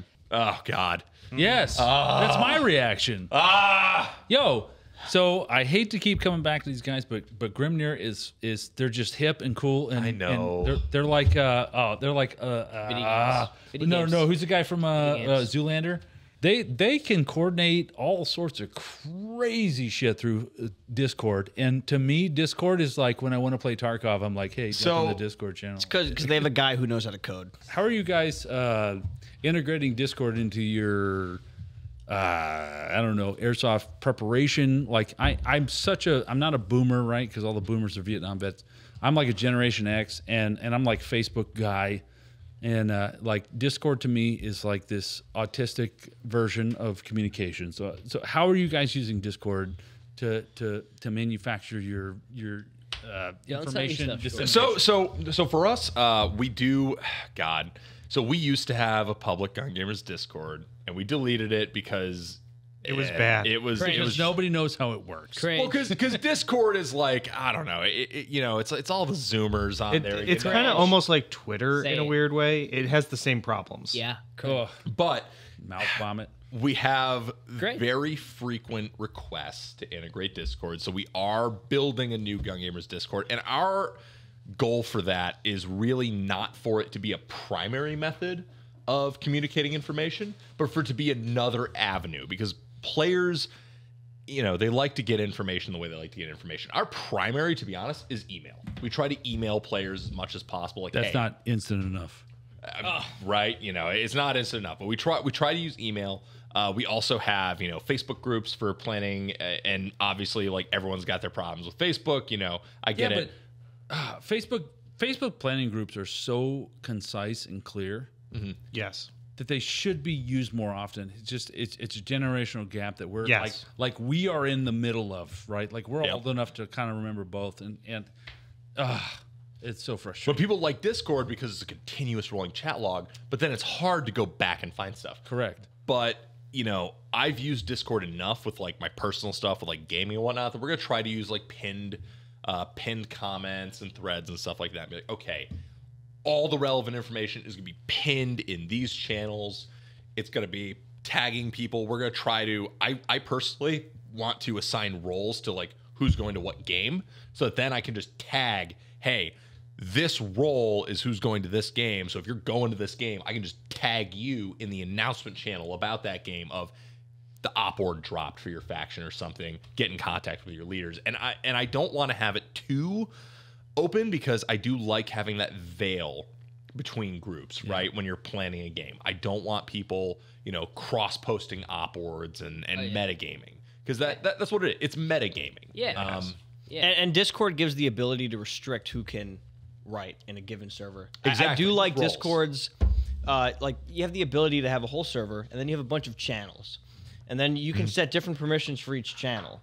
So you can literally have a locked channel that you as admin can give individual access to whoever. It could be whatever team, right? Correct. Blue team. So that's super handy.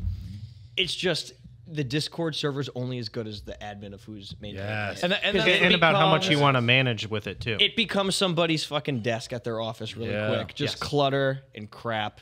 And the problem too is like it's so maintenance intensive to run a Discord because people are typing in there all the time, and it's stupid. Never stops. They have cell phone access and all sorts of shit. So I mean, I did a Grimnir game where I was you know, in a leadership role, and of course I'm so I you can bleep that. So I Don't you worry. I bought the wrong ticket, so it was like the wrong faction because I don't remember what GFI, CFI, and all this stuff, and then in the Discord they're like, oh, just type, you know, just figure out your roles, and I'm like, I don't know the commands, like what is it like parentheses, you know, like fucking roles or whatever, and I'm like, man, just call me on the cell phone and like tell me what's going on. Well, that shows the importance of cross-posting it across multiple systems. Yes. So people of different generations who, wherever they're most comfortable with, they can still get the critical information they need to be able to succeed at the event. Well, I feel like we're at a critical crossroads, generationally speaking. Yeah. I feel like us in, like, specifically, we are all bridging the gap between the Facebook group, which is me. I'm 40 years old. You know, I'm not far behind you. yeah, which is 40 years old, and then I'm not new 31 guys. yet. I'm still young, maybe. Yeah. So we are tasked with this monumental struggle of like bridging the old and the new together to just create some sort of cohesive thing. And I think that Discord is a logical solution. It's just that, like me, I can't run it. To me, Discord should be part of the complete package. I think you should have, you know, mailing lists primary, Facebook secondary, Discord other secondary / tertiary, but you have multiple avenues of approach so that players can get the information they need when they need it. And that's just the idea, is trying to reach players as many ways as possible. Because otherwise, you know, you're going to have players show up on game day who say, oh, the email got caught in my spam box and I don't use Facebook. So you really want to try hard to have those different avenues of approach. And also, one thing I do think Discord is good at is community building before, during, and after games, where people can go in, have these people they interact with. You know, it becomes, you know, an old school IRC chat room. Yeah. You know, I grew up in the era when IRC chats were the thing. Yeah. It's come full circle, man. Oh, yeah. It's literally an IRC chat room with extra steps. Yeah. And, you know, they don't know that, and they would deny it. But most of the people using Discord have no idea what I'm talking about. It's an AIM chat room. Like it really is. Like with emojis and all sorts of shit. Oh, yeah. But I do think it has its place as like another tool in the toolbox. I don't think it's the primary tool, but I don't think it's like down near the bottom either. I just think it's something that like event hosters are going to have to get more comfortable with as the market demands it, because at the end of the day, this is a customer service industry. Absolutely. And I think Discord's more, I might be wrong, to be honest with you. I think Discord's more for the one-off question. Hey, do you guys provide rentals? You know, that type of thing. But for us at Zulu, like a field that's open every weekend and we have a standard set of rules or whatever. It just doesn't play for us right now because we're not. Man, you'd have to do a real custom engineering solution, and you got to make sure you stay on top of it. Otherwise, it'll turn into a mess. Which I don't want to do, to be honest with you. I just want to play Airsoft and like develop like a sweet ass fucking Airsoft place to play, you know. But more and more, you know, the digital space is something that, although I don't understand, it's something that we have to expand on, which is why I have Jordan, which is why I have these guys, you know, to kind of fill me in because honestly, I still to this day have no idea why people go on Instagram and like a photo. Why? You know what happens when I look at a photo on Instagram? Oh, that's cool. Scroll. Why do you press like? Because the algorithm won't serve you photos like it if you don't press like, and then you'll get like. And then you'll get like, I don't know, the weird TikTok products of, oh, if I press this button, it launches a plane that looks like a dog. You know what happened when I was growing up in like middle school and shit? I'd be like, oh yeah, that's a cool sculpture. I like that.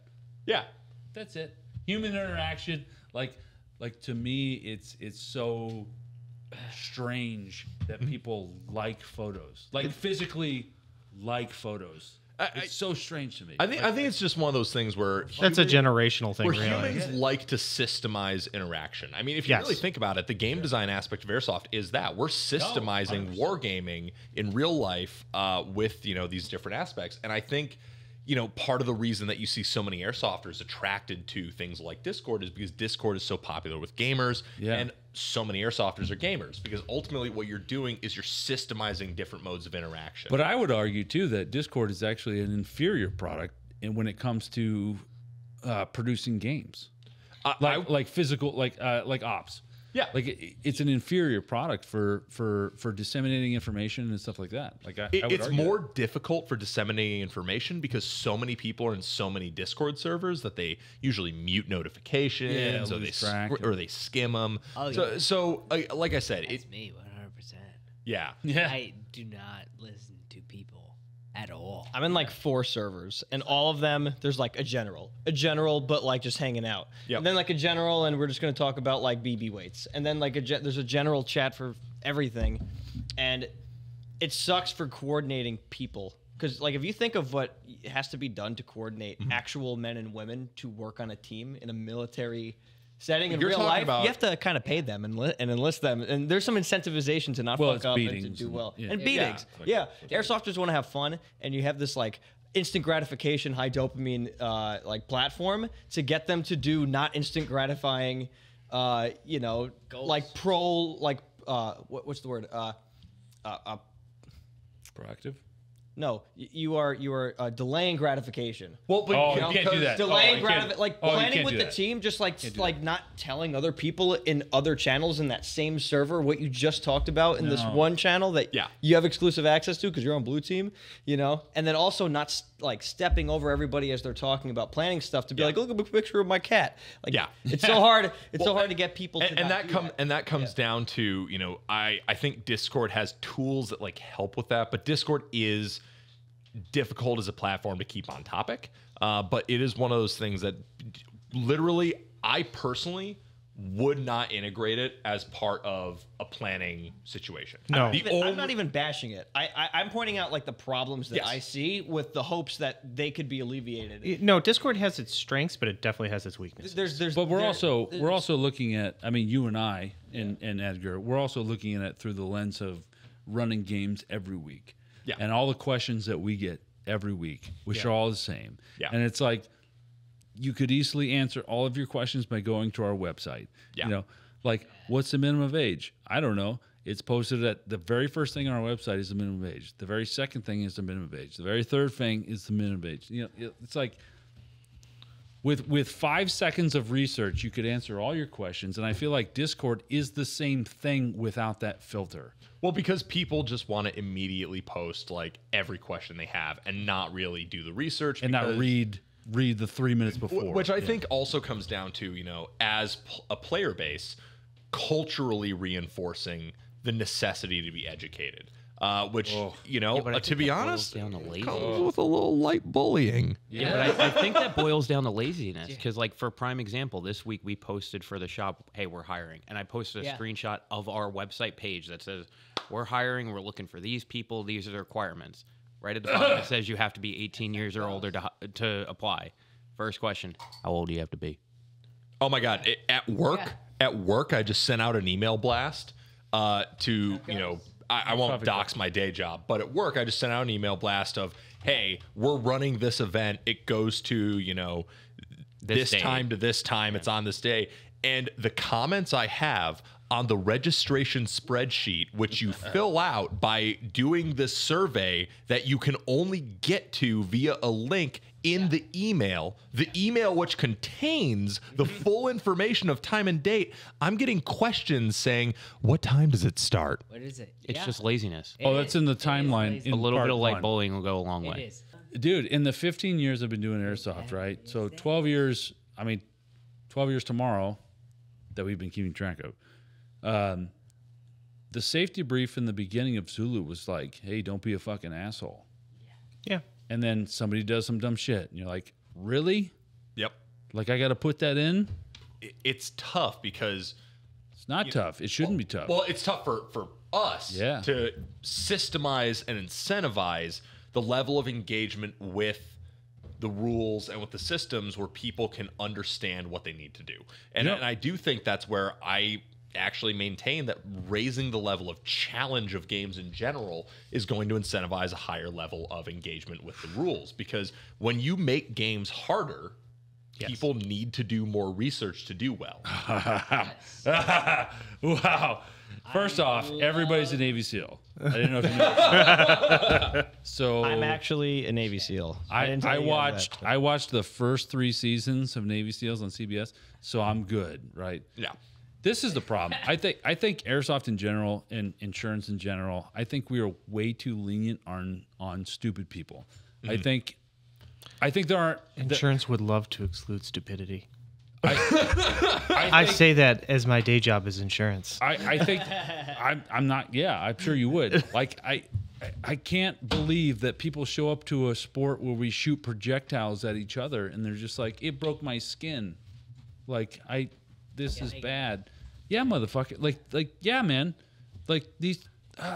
It frustrates me to no end because I want to do cool shit, dude. I want to dig a pit and put gasoline in it and make a freaking, you know, like napalm strike and do cool shit like that. But your I can't. Insurance company would be very upset with you. Oh yeah, I can't. If you were to do that, it would turn out, some kid was prone in the ditch. Oh, yeah. Yes, it would. Why does it smell like gasoline down here? It can be walled off by a fence that says, do not enter. This is going to be engulfed in flames. There'll still be a kid going My favorite Milsim West AAR comment ever was at Guardian Centers in 2021. Oh my God, I know when he knows exactly what I'm going to say. Were you guys at Guardian Center 2021? I think we were. Yeah, Sure. I think I know what comment you're going at. Do you guys remember the comment where the guy said, No. you know, you guys should really mark off the pond? Because why? Yes, that was a real comment. Because you know, someone could fall in and it's dangerous. Well, I mean, you know. Well, here's the worst part. From an insurance perspective, if someone decided to fall in that pond and drown themselves, they would be found liable. Yeah, of course. You're saying as in the player that fell in? No, as in the event promoter. The event promoter would be responsible that person did not know that water, in fact, can drown them. I was thinking that point, like the line of where, like that line of liability should be drawn somewhere. Like once that waiver is signed, you agree to adhere to waivers are suggestions. That's why only adults can sign the contract because they can knowingly make an informed decision to agree to such things. Here's what I'm gonna say: if we could solve making everybody read the rules of everything. Oh my God. You have any idea? Airsoft, forget airsoft. If we could make everybody read, we could solve world hunger, traffic, like the modern political divide. Like there's no limit to what we could solve if we could actually get people to read and try to comprehend things they are. I read Facebook. Does that count? Oh, dude, you know, listen. I get all my political news from Facebook. This could be a reading podcast. It's 100% truth on Facebook. You need to. You can't lie on the internet. No, you can't lie. Not at all. Right? I heard that too. Dude, Facebook told me that this guy right here is a lizard person, but yet here we are. He looks. My costume is really up to date. Well, hold on. There's a bunch of lamps in here, okay? So that could be sustaining. These lights are really strong. You could still be a lizard, is all I'm saying. You never know. Dead rags at ops. What's your feeling on that? I'm going to be honest with you. If you get shot in an airsoft game and your first reaction isn't to flop over, screaming in pain, being a melodramatic pain in the ass, you're just not playing airsoft correctly. Okay. Realistic death it's the best experience for everyone because you get that immediate reaction. Because if I'm shooting at someone and all of a sudden they scream and flop over and start, yelling and stuff like that, I'm like, yeah, that was fucking amazing. Yeah. And that's not because, in concept, the dead rag is a bad idea. It's because in practice, people just stop where they are, take 30 seconds to pull their dead rag out of whatever hole they stuffed it into, put it like in a spot where people can't see it from 3 of the 4 sides, and then stand in the middle of every gunfight, acting like it's everyone else's fault they're still getting shot. Yep. Constantly complain. Like, I'm just standing. I got my dead rag out. Like, for example, Milsom West. There are no dead rags. There is only the realistic death. I cannot tell you the number of times I have seen someone get hit, just yell hit, and then just stand there and then be shocked at the results, which is they immediately get shot again. Yeah. Keep doing it. You know the number of times I've been overshot after flopping over on the ground or getting shot? Keep doing it. Literally less than 0. Yeah, never happened. You know the number of times I've gotten overshot while standing in the middle of a gunfight with my dead rag on my face like an idiot? So many times. So many times. So you want to hear my hot take on dead rags? What's that? They're the wrong color. Do it. I would not disagree. They're the wrong color. Red is a shitty color for a dead rag. What color would you use? Light orange. Yellow. Okay. Full disclosure. High vis. Full disclosure. We sell high vis dead rags at our field. Product link. Because they're better. Right. Yep. And I actually took pictures and photographs. Actually, in the UK, it's like you put on a vest. Yep. Yeah, whole vest. Well, if everybody uses the rules, right?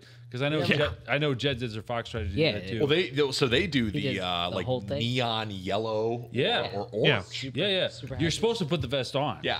A lot of people don't because we're Americans and we're lazy. And Glow belt. I mean, yeah, the PT belt, to be honest, not a bad solution. Right? Works. You know it's an immersed game when big firefight happening, bunch of friendlies, bunch of bad guys, right? And you're not shooting the guy on the ground because he's not the one aiming a gun at you.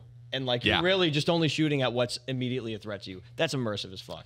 Well, but here's my there's no question. Here's my hot take on the thing. Milsom West does a great job. A lot of other producers do a great job. Flopping over and dying is a great is a great solution. But what about that one guy in the prone? Not the guy you saw you shot, but the guy that's next to him, because this guy did a fantastic death and rolled, and now he's next to that guy. I propose, once you do your floppy death, you pull out, because you've got time, because you've done your floppy death. Yeah. You pull out your high vis, not red. Red's a stupid color for fucking dead rags. You take your dive, and once you take your dive, you take that high vis dead rag out, not a fucking red rag, and you put it on your face. I mean, I think that's not a bad solution. It's not a bad solution. So personally, I mean, even at like AMS games and shit, right? Like, I'll still do my flop out, but that's just to get out of the fucking way, right? And then I'll hold my dead rag because their rules call for the dead rag. But so I'm not against that solution. I think that would not be a bad idea. Obviously, it all depends on the experience that an event promoter is trying to curate, right? Because, Milsom West is obviously all about, like, they don't want a lot of those airsofty things, but then you've got, like, airsoft. Sure, but every instance, I mean, I'm talking, for me personally, every instance of, like, confusedness was at Milsom West. Or for context, at that Guardian Center game in 2021, have a whole group of Rust 4. Kill every single one of them except for the one dude that's playing dead. Oh, yeah. The one motherfucker, and right? playing dead is the worst crime you can do in airsoft. After that happens, it's a fucking you shoot bitch that move. dude, and then you proceed to walk to every Rust 4 player and dead check them, and then they start yelling at you that they're already dead. Well, I'm sorry, your friend was an asshole, so I have to shoot you. Bring out your fucking dead rag. Like, look, we're not. This is not real. Like, this is my biggest gripe with airsoft. Right? I've done the real thing. It's fucking terrible, and none of you would want to do it. No, God, no. Fuck no. Like I've done the door kicking. Okay. No, I have done the door kicking actually. Yeah. Like I actually have done that shit, and I've smelt the smells, and I've seen the things, and like this is such a bullshit fucking thing that we're doing. Yeah, it's silly. Like that, it's so okay to pull out a rag and just be like, hey man, I'm out of the game. Dead. Theoretically, none of this would be a problem if people could just not game the fucking game. And that's the thing is you always get those lowest common denominator, smooth brain, single digit IQ, dumb motherfuckers who think that they're the main character at a goddamn BB game who are like, I'm going to play dead, and that's going to be so cool because I'm going to kill all these guys, and I'm going to tell all my friends later, and girls will start to like me. Well, you know, that and the slow dead walk, like you're walking with a bunch of guys who are dead pretending. That's... Oh, fuck. You know, ultimately it comes down to, like, people need to recognize that Airsoft is not truly a competitive experience because it's a fucking awful competitive system. Milsim is not a competitive experience. Yeah. I can see Speedsoft. I'll agree with that. I can see a 5v5 being competitive. Even Speedsoft, like I could see Speedsoft being like competitive, but like to me, it no more than beer league. No. But if okay, so I played like actual competitive paintball in Skydome actually, and if done correctly, I think Speedsoft could be a very viable thing. It could be, yeah. It could be like an ESPN fucking thing, right? Everybody uses tracer units, and there's slow-mo cameras and all this fucking shit. Oh yeah, like I think that could be a thing. Milsim? No. Milsim is silly LARP with a bunch of dorks who are going. Like honestly, when I go to Milsim games, I treat it like I'm at one of my D&D sessions. It's a cooperative storytelling experience where we're all out there being dorks, playing our own silly characters. So it's probably no secret, you know, we're part of Team Jinxie, you know what I mean? I will say this, I am would not call that a team. What's that? I don't know if I would call that a team. Jinxie's not a team, teams are I would cringe. call that a group. Jinxie's Imagine having an Airsoft team versus having a drinking team. Can we have both? Because I'll be part of that. I agree. No. Jinxie started out with me, literally me, and I can vouch for this. And this Jinxie started with me because everybody was like painting their face one day at Zulu, and I was like, I don't want to paint my face, so I just did like a cat. There is face. a photo of this. There's a photo of this.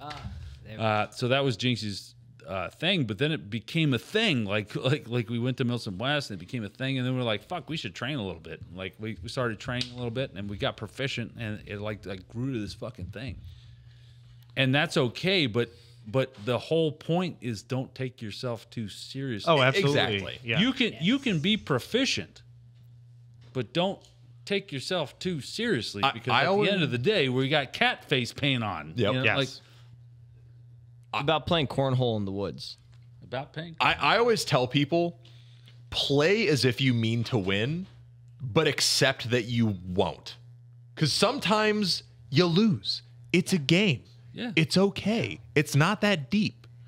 No one There's cares. also no winners in Airsoft. Yeah, I think There's players. no winners in Airsoft. I think some players really count their kills and deaths. Oh, But absolutely. Really, it's about for me. It's about the group movement towards something. Just like you were saying, Eric. It's about how cool you were. were. Just like playing D&D, man. Yep. Like, we were playing D&D the other freaking night. That's right. That's Right? actually true. And there was something that happened, and I was just like, I was like, that's cool as hell. I'm not gonna stop that from happening. Right? That's happening. As long as it's cool. I was like, all right, yeah, that's what's going on. Yep. You know? I think more players need to bring in that mindset of like almost the more tabletop oriented of, hey, the point of this is to get together and have a good time with my friends. Oh, yeah. You know, whether my character in this game and my faction in this game like wins or loses or whatever, the point is that we all got to play the story together. Ooh, but I also think too there's some validation in being proficient in your particular sport, right? I think that I think unfortunately a particular team made it really uncool to like train and be proficient, right? I don't have anything against being proficient. I just don't. I dislike when proficiency comes at the cost. Arrogance. Yes. Yes. I dislike when proficiency comes at the cost of developing a terminal case of main character syndrome. You're right. You're right. But it also, but sometimes there's going to be a bigger fish. Mm-hmm. Every now and then, shit's going to happen. And I do pond. And I do think some players sometimes like take that personally. No, as a way. hit to their Why? ego No, because they invest their ego into the game. No, no. I spent $1,000 on this gun. It's supposed to shoot laser beams. They're all their heads. I cleared the roof. I got all of them. Bro, I'm shooting laser beams, 400 yards, right in the chest. But it's all about but that comes back to like play like you mean to win, like play hard because why not? That's the point of the game. Yeah. You're immersed. You're having fun. You're doing this cool thing with your friends. You're putting this together. But guess what? Sometimes someone else is gonna put in a little bit of more work with their friends, and they're gonna roll your ass. And at the end of the day, all you can do is laugh about it and say, "God damn, that was a good gunfight." Yeah. Or they're just lucky. And you get that one BB shot to your fucking collarbone, and you're just like, son of a bitch. Dude, reality is the terminal check for whether or not you're as prepared as you think you are, and not only that, but also whether or not you're as fucking lucky as you need to be. Because even like the best CQB tactics in the goddamn world don't hold up if one guy in a corner gets a shot off first. Yes. Yeah. No, and well, it's the same thing with one of my best firefights I had at Zulu was actually one that I lost. It was a great time. I had a great engagement, but you were in there too. It's when we were doing that flanking maneuver, and then the other group brought like half a platoon down on us. Oh god, yeah, we got fucked up. Yeah, but it was a great firefight. Yeah, it was like what, 10 of us against like 40. Yeah. So that's one of those situations where like, no shit, probably gonna lose. Yeah, that's reality. But it was a great time. Yeah. So It's good. It's good in airsoft at least.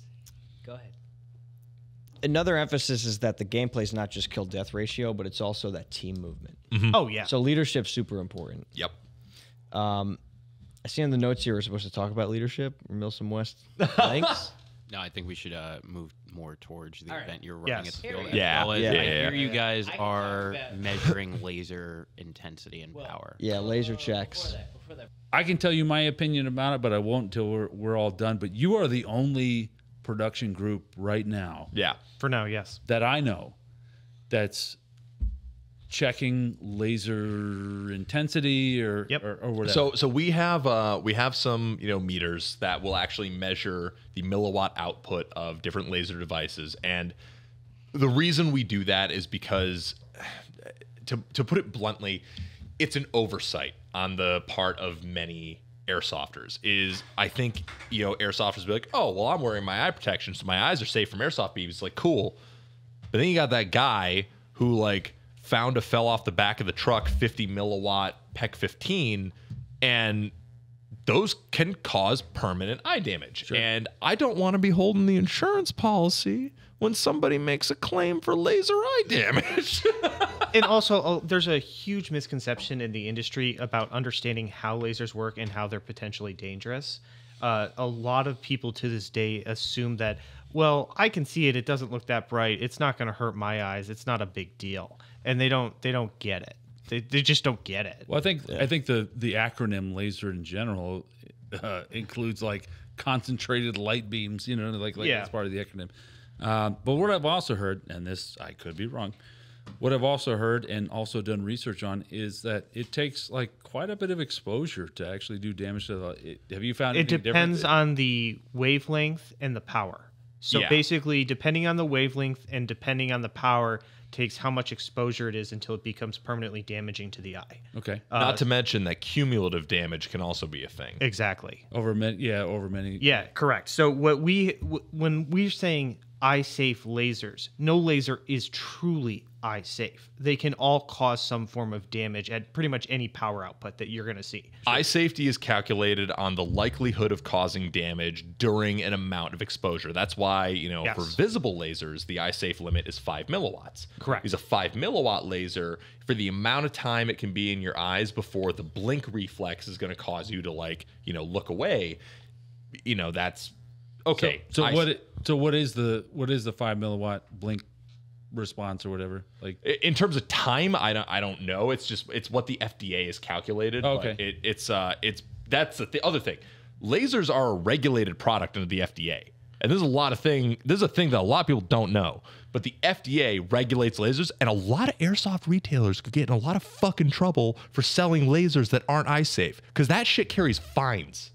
Yeah. So wait, the FDA, that's the Food and Drug Administration, Yes. right? Yes. They regulate lasers because they're considered medical devices. Have you ever looked into a laser? It's the best fucking high end. Oh, yeah. The best thing I've ever done. But that's where you get into, like, for visible lasers, 5 milliwatts is considered the eye safe limit because the amount of time that the FDA has determined, whatever. So what is the actual amount of time for direct exposure for a 5 I think it's milliwatt like 0.2 seconds. Oh, yeah, that's small. it's literally like a quarter second. That's small. And then that's enough. Yeah, it's just like glances and you blink like that. That's all it takes. And if you just stare into it, that's it. You're already doing permanent damage. Yeah, but then with IR lasers, that's where you get into the danger, because for IR lasers, the blink. human eye technically can't perceive it, so you don't know to look away. So for IR lasers, the FDA limit is 3/4 of a milliwatt. Correct. So now, how often did you run into that with Overture? So at Overture, actually, we really did not have an issue with the laser check, because you tell people you're doing it ahead of time, right? Yeah. So people who have like the high power, whatever crazy lasers, all of those come with the blue training screw. Yeah. You put that in, and that's meant for force-on-force training. So it brings it down to eye safe. Yeah. And then you buy Holosun lasers are all FDA eye safe. Yeah. The Somo Gear lasers, for the vast majority of them, have an FDA eye safe mode. The D-balls that you can buy as a civilian on the commercial market, all FDA eye safe. So people think that like the eye safe laser thing is going to be a bigger problem than it is, until they test their laser and realize, oh, wait a minute, half these have an eye safe mode. Yeah. Really, the problem that you run into, and basically the only people we had to tell no, is when you buy those like $50 PQs off of eBay, and they're like, this is fine, right? And it's like a solid beam in the daylight, and we're like, no, it's not okay. So realistically, where can I get one of those packs? $50? That's cheaper than the airsoft ones. So for the average airsoft player, when they go to a random airsoft store and buy a pack, would you say that what they're buying is eye safe or not? It usually depends. Because G&P, for example, is notorious for having so we actually tested a G&P D-ball, and the G&P D-ball that we tested was 20 times the FDA eye safe limit. Shit. And the potential damage isn't a linear scale, it's exponential. So to me, so the more exposure, So the more exposure you have, the curve. Just, yeah. So for our end, it's like, okay, well, we don't want to. We became aware of this issue, and ethically, we don't want to host a game and let this slide. Yeah, because there's no reason. Because then, hey, what if the insurance company, gets a claim that somebody's eye was damaged by a laser, and they look through our back catalog of videos and know that we've talked about this? Yeah. There's just no world in which the risk-reward ratio of not regulating lasers made sense. Also, the only reason you need a laser is for night vision. That's it. That's the only reason you really need. You can argue, some of the visible laser daylight if you want to. You don't really need it. It's not necessary. So if you can afford night vision, you can afford an eye safe laser, because you can get an eye safe laser for $100. If you bought like a $2,000 night vision, you can afford. That's cheap. Yeah, well, that's right. Exactly. That's right. Exactly. If you can afford the cheaper, the $2,000 night vision setup, right? You can afford the $100 laser. There's no excuse. Well, here's my argument, right? Anybody using IR lasers right now in airsoft is 5 years behind the curve. Yeah, passive aiming is the meta.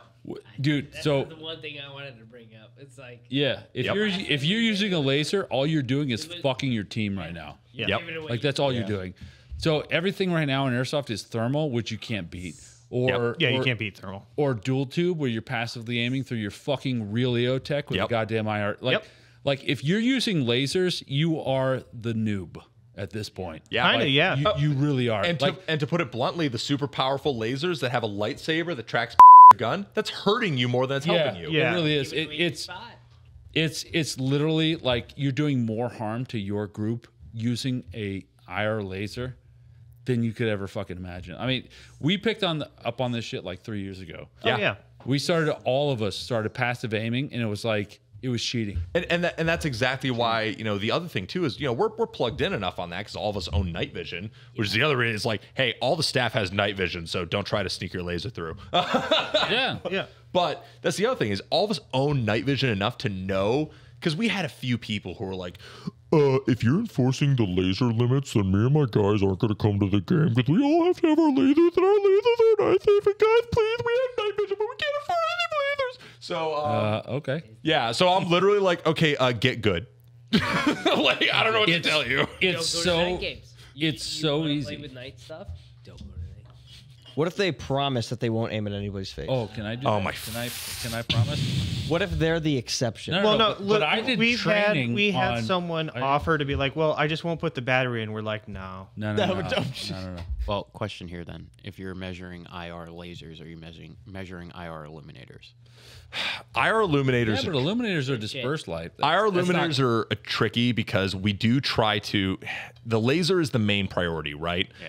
But illuminators are so dispersed The that diffusion the potential for eye damage is lower. very low. But obviously, It's not zero. It's not zero. Because It's you very have- low. You have I devices mean, like the- the PEC 15 where the IR illuminator is adjustable for Yeah, but basically The PEC 15, the majority of them are pretty low powerful. Obviously, if you get the military looking ones at, with the like, full the power mode, ones. but those have the screws. Yeah. The only exception, I think, does the Raid have the screws, Ian? The Raid, so the Raid X does have blue screws. Yeah. But you're able to actually like program the power down. Okay, so With my yeah. Raid X, if I have it on like dual high, I can take the laser down to eye safe limits while still having a very powerful. Okay, so that's really that particular unit is the only real weakness to our chrono system right now, and I did not see there was none of them at It's at Overture. This point, unless you're a member of the military, it's a $5,500 laser. Yes. Yeah, I you're was not gonna going to say, see. like, Yeah. How many motherfuckers are actually gonna have that kind of? my MVGs are 12,000. Yeah.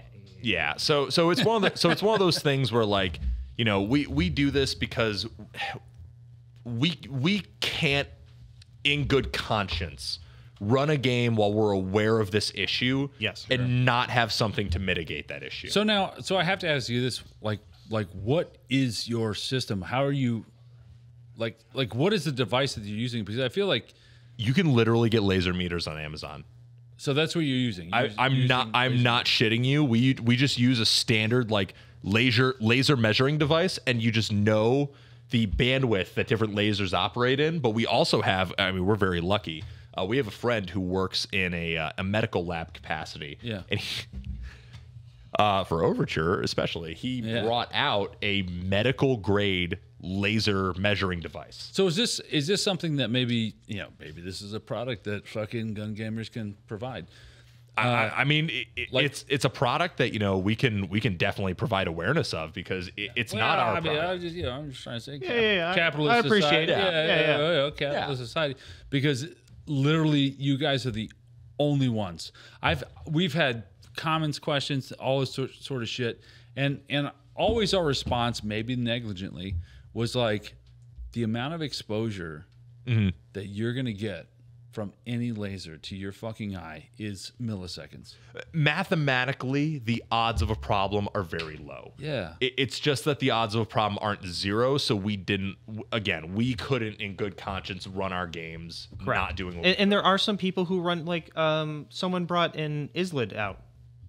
Oh my god. Really? Yeah, there in good conscience there's no reason to allow it, especially because if you want to run lasers and you have the night vision, you can afford the laser.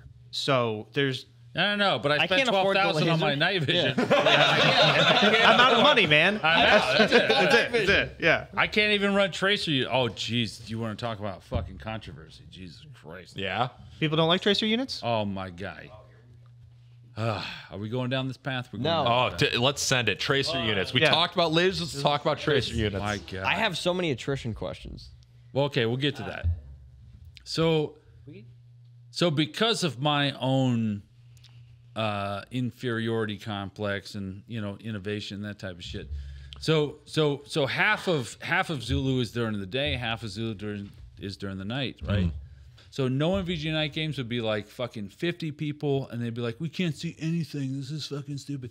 And then the NVG night games, they'd be like, I just want to play against fucking people. So, It's true. Well, it was infuriating. God. At no point in time could players be happy because when we tried to there run was games together, we would no- split up the player base. So dudes with nods were playing with dudes with no nods, and it was equal. We would count how many thermals, how many nods, and we would split them up. Yeah. But then it would be this vicious process where the first game is as the sun's going down, everybody's really happy, they're having a good time, it's cool, we're about to play at night. Yeah. Yep. The second game, they're like, oh, this is really fun because like the dudes with nods are just dunking on everyone without night vision. And by the third game, all the dudes with no nods are grumpy, and it's only 9 o'clock, and they're going home. Yep. And the dudes with night vision are now like, oh, I don't want to just play against dudes with night I don't want to vision. shoot my own Like this team. is a challenge. It's- Like I don't. wanna No, do that's that. just like video gaming. They just want to stomp on the lessers, and then Well, they're confused. But that's the I thing. used So to how say do you- but anyway, from a business standpoint, it's not good, right? So we're trying to innovate, and we did a thing where we were just like, hey, no MVGs, Yeah. but everybody's got to have tracer units, Okay. and it was the coolest fucking. That sounds like a blast. Yeah, I mean, that sounds awesome. God, it was the coolest shit ever. So we're steadily working towards a night game. We're gonna do a couple more in the beginning of this season where it's just and everybody's like, you can't force people to have traces. You're right. You could just not show up. Yeah, I was gonna say, like, Yeah. no one's forcing you to come to nobody's the forcing game. you to. But what we want to do is get to a point where NVGs absolutely will have an advantage because Of course. you can't. But when you fire. Yep. Correct. That helps brings instant balance for the people who don't have night vision. Yeah. And it's not going to be a huge balance. It's going to be something, but It'll it's help. gonna stop the target shooting at night, because I think I told the guys that particular night, I was like, if you want to go shoot targets, just do it in your backyard. Yeah. Yeah. Well, Some people are that's power what- players and they just want to prove that they can stomp with better equipment. Why at Zulu 24 night game? Well, Like, and how it- some people like and that is things. what it is. It's power gamers. It's people who want to min max and feel like they have every advantage. And I get that. But I've done those things for real, and all those advantages only equate to tools. Yes. Yes. Because those people that you're fighting know about those advantages, and they circumvent those Lights really balance NVGs. So we have that, like the whole lower field with the stadium lights. We did a night game. JoJo was reffing. JoJo had a brilliant idea. He's going to put everybody with night vision on one team and everybody without night vision on the other team. except for the people with the night vision spawned looking at the light. Yep. Yeah. So we were fighting that'd be a against huge the difference. stadium lights. Yeah.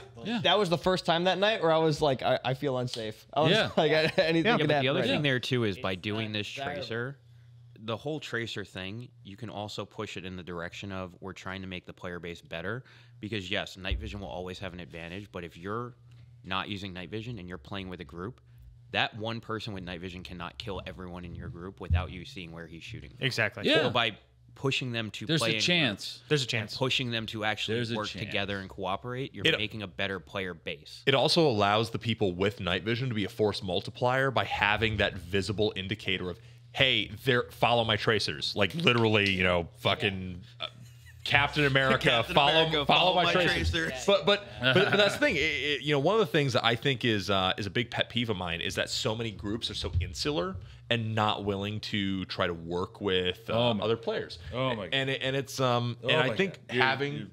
Those new players are the future of this game. Exactly. If you look at So many if people you don't look at get that. a rental player, if you look at a first timer, that kid that this is their first op, and you treat them like garbage, you're wrong, because they are the people that are going to keep this sport alive. Otherwise, we're going to turn into paintball. Well, no, and that's Are we why ready for also, a hot take? Yeah. Well, hang on. I want to throw this out here first. Go ahead. All right. One of the reasons why we made the rental player package is because we wanted someone who was relatively new to the hobby to come in at a competitive level that they're not going to get stomped at, and they can show up at a national level event and they can have a good time. Well, and you know what that includes? A tracer unit. It does include the tracer unit. Fuck yeah. Is that for any reason other than the fact that they're fun? No, it is literally to help them at night. Well, because also bear in mind, when you're shooting at night, right? Airsoft guns shoot like shit, right? Yeah. Like we are all familiar with that. You follow your you like kind of use your iron sights to get an idea of where you're going, but you're following the BBs. Well, unless you're a novice. As long as it's like if it's within the width of my top rail, then Yeah. we don't need any sights or anything. So I shoot a Sistema, so it's pretty accurate. yeah. But we do include the tracer unit because it's like at night. Excuse me. At night, being able to like know where your BBs are going is a huge advantage. Absolutely. And it's a coordination tool. So we want people to use things like that. And I think tracer units do improve night play. I personally use a tracer unit as much as I can for night play because even under night vision. I like being able to see where my BBs are going. It looks fucking dope. I was at the first game I ever used night vision at. I had my tracer unit on my rifle. And I was, working in a building, and this dude comes around a corner on me and thinks he's going to get the drop on me. And I put 3 BBs in his chest for my trace unit, and I see the BBs hit the metal mags he's got in his chest rig and break. Oh. So I just see glowing chunks of plastic, like, splattering against his fucking mags. Yeah. I'm like, that's the coolest goddamn thing I've ever seen in my life. And on that day, his dick grew 3 inches. That's why you don't wear AR-500 plates. No, I routinely use tracers at night, even though I don't have to, right? Yeah, because they're sick. They're cool as shit. I mean, one of our most popular fucking shorts on YouTube is Eric Vandervaars getting hit in the face with a fucking tracer unit, and it fucking breaks apart. Like that's fucking cool as shit. Yeah, it's cool. So are you gonna need night vision for that game you're running at Zulu? Attrition. Yeah. Wait. There, fucking Jamie. We got more. I don't know. I think that was a brilliant segue. Yeah. That was good, actually. That was a really good segue. Here we go. Yeah. So attrition, right? Yeah. So attrition coming up here. February 4th, 2023 at Zulu 24 Airsoft. Attrition presented by Gun Gamers Productions. Pretty good. Can you do the EA Sports? I hope you know that's becoming a clip. Yeah. Hold on. EA Sports. It's in the game. It's in the game. Do you want me to do the version where it's just all the E? Yeah. E.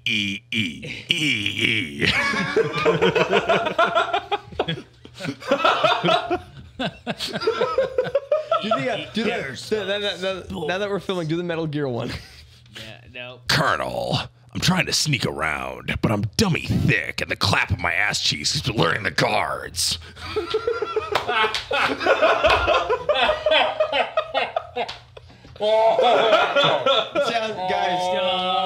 It sounds way better through the headphones. Oh my god. It's over. Armbands, cold weather gear, go. Okay, so yeah, for attrition is odd for us because normally, we try to do the uniform restrictions things, right? Sure. Where we try to have the obvious IFF, but we're running a 12-hour game where we don't want people going back to their car.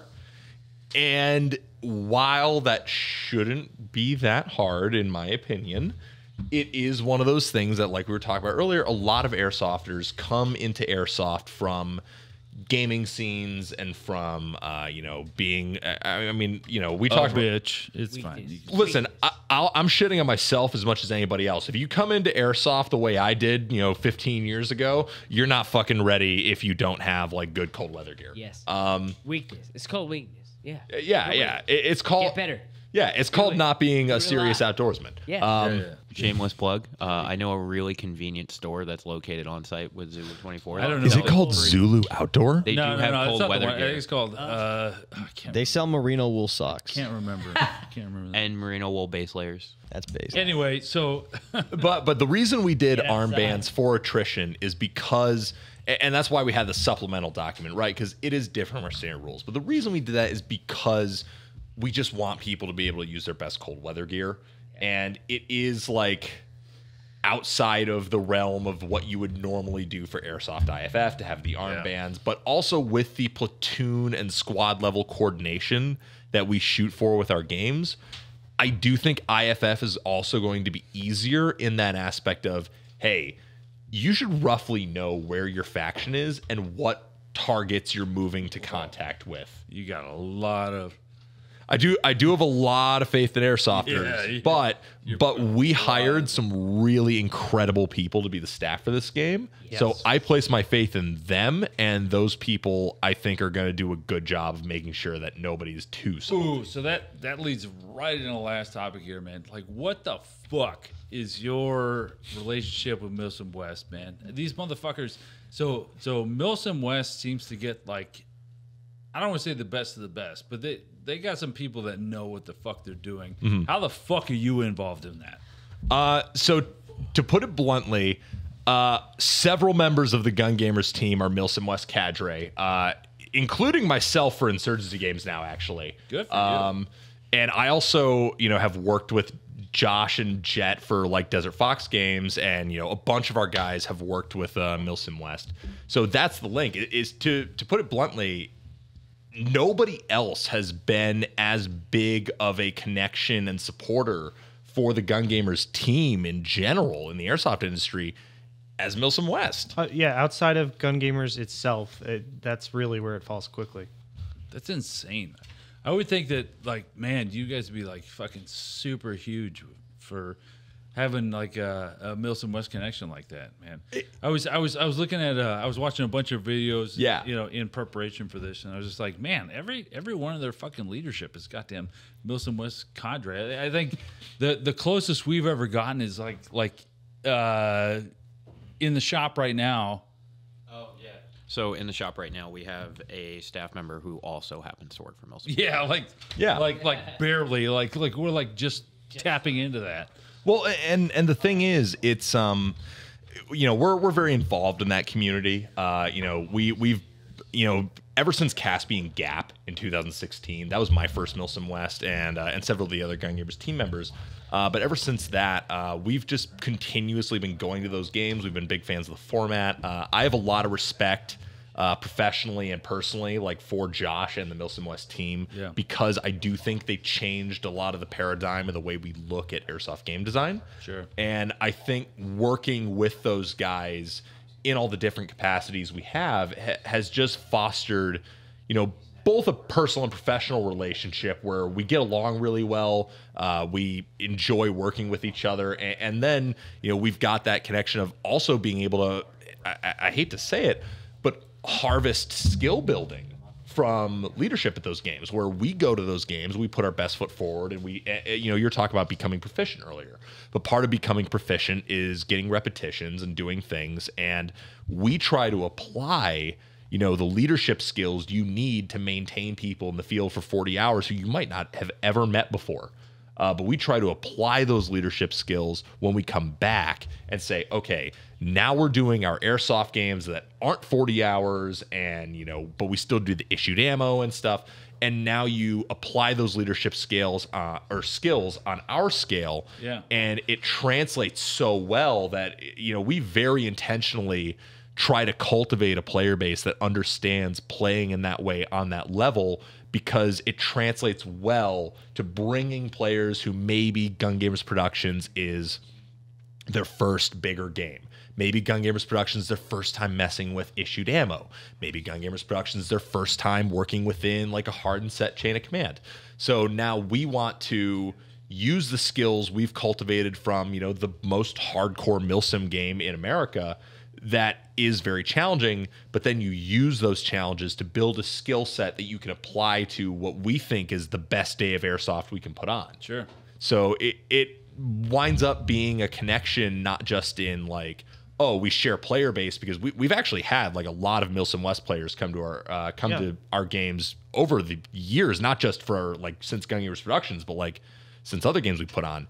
But we actually had a couple of Milsim West players say that Overture was harder than one of the Milsim West games they go to, because like it's 12 hours of nonstop. Don't say that. Yeah, but obviously like the sustainment aspect is totally different. But like in terms of just the nonstop go operational tempo. Yeah. So I think it's cool to be able to gather that realm of experience and put it all in a really cool place where everybody can bring their skills to the table and raise the bar of what's possible with airsoft game design. Sure, which is tough to do. So I think we're going to wrap it up at this point. Kyle, I'm going to give you a quick second to throw out anything you want to throw out. Ooh, that's. I would say we should talk about the rest of our games this year. Yeah. Oh yeah, that's a good one. That's a good one.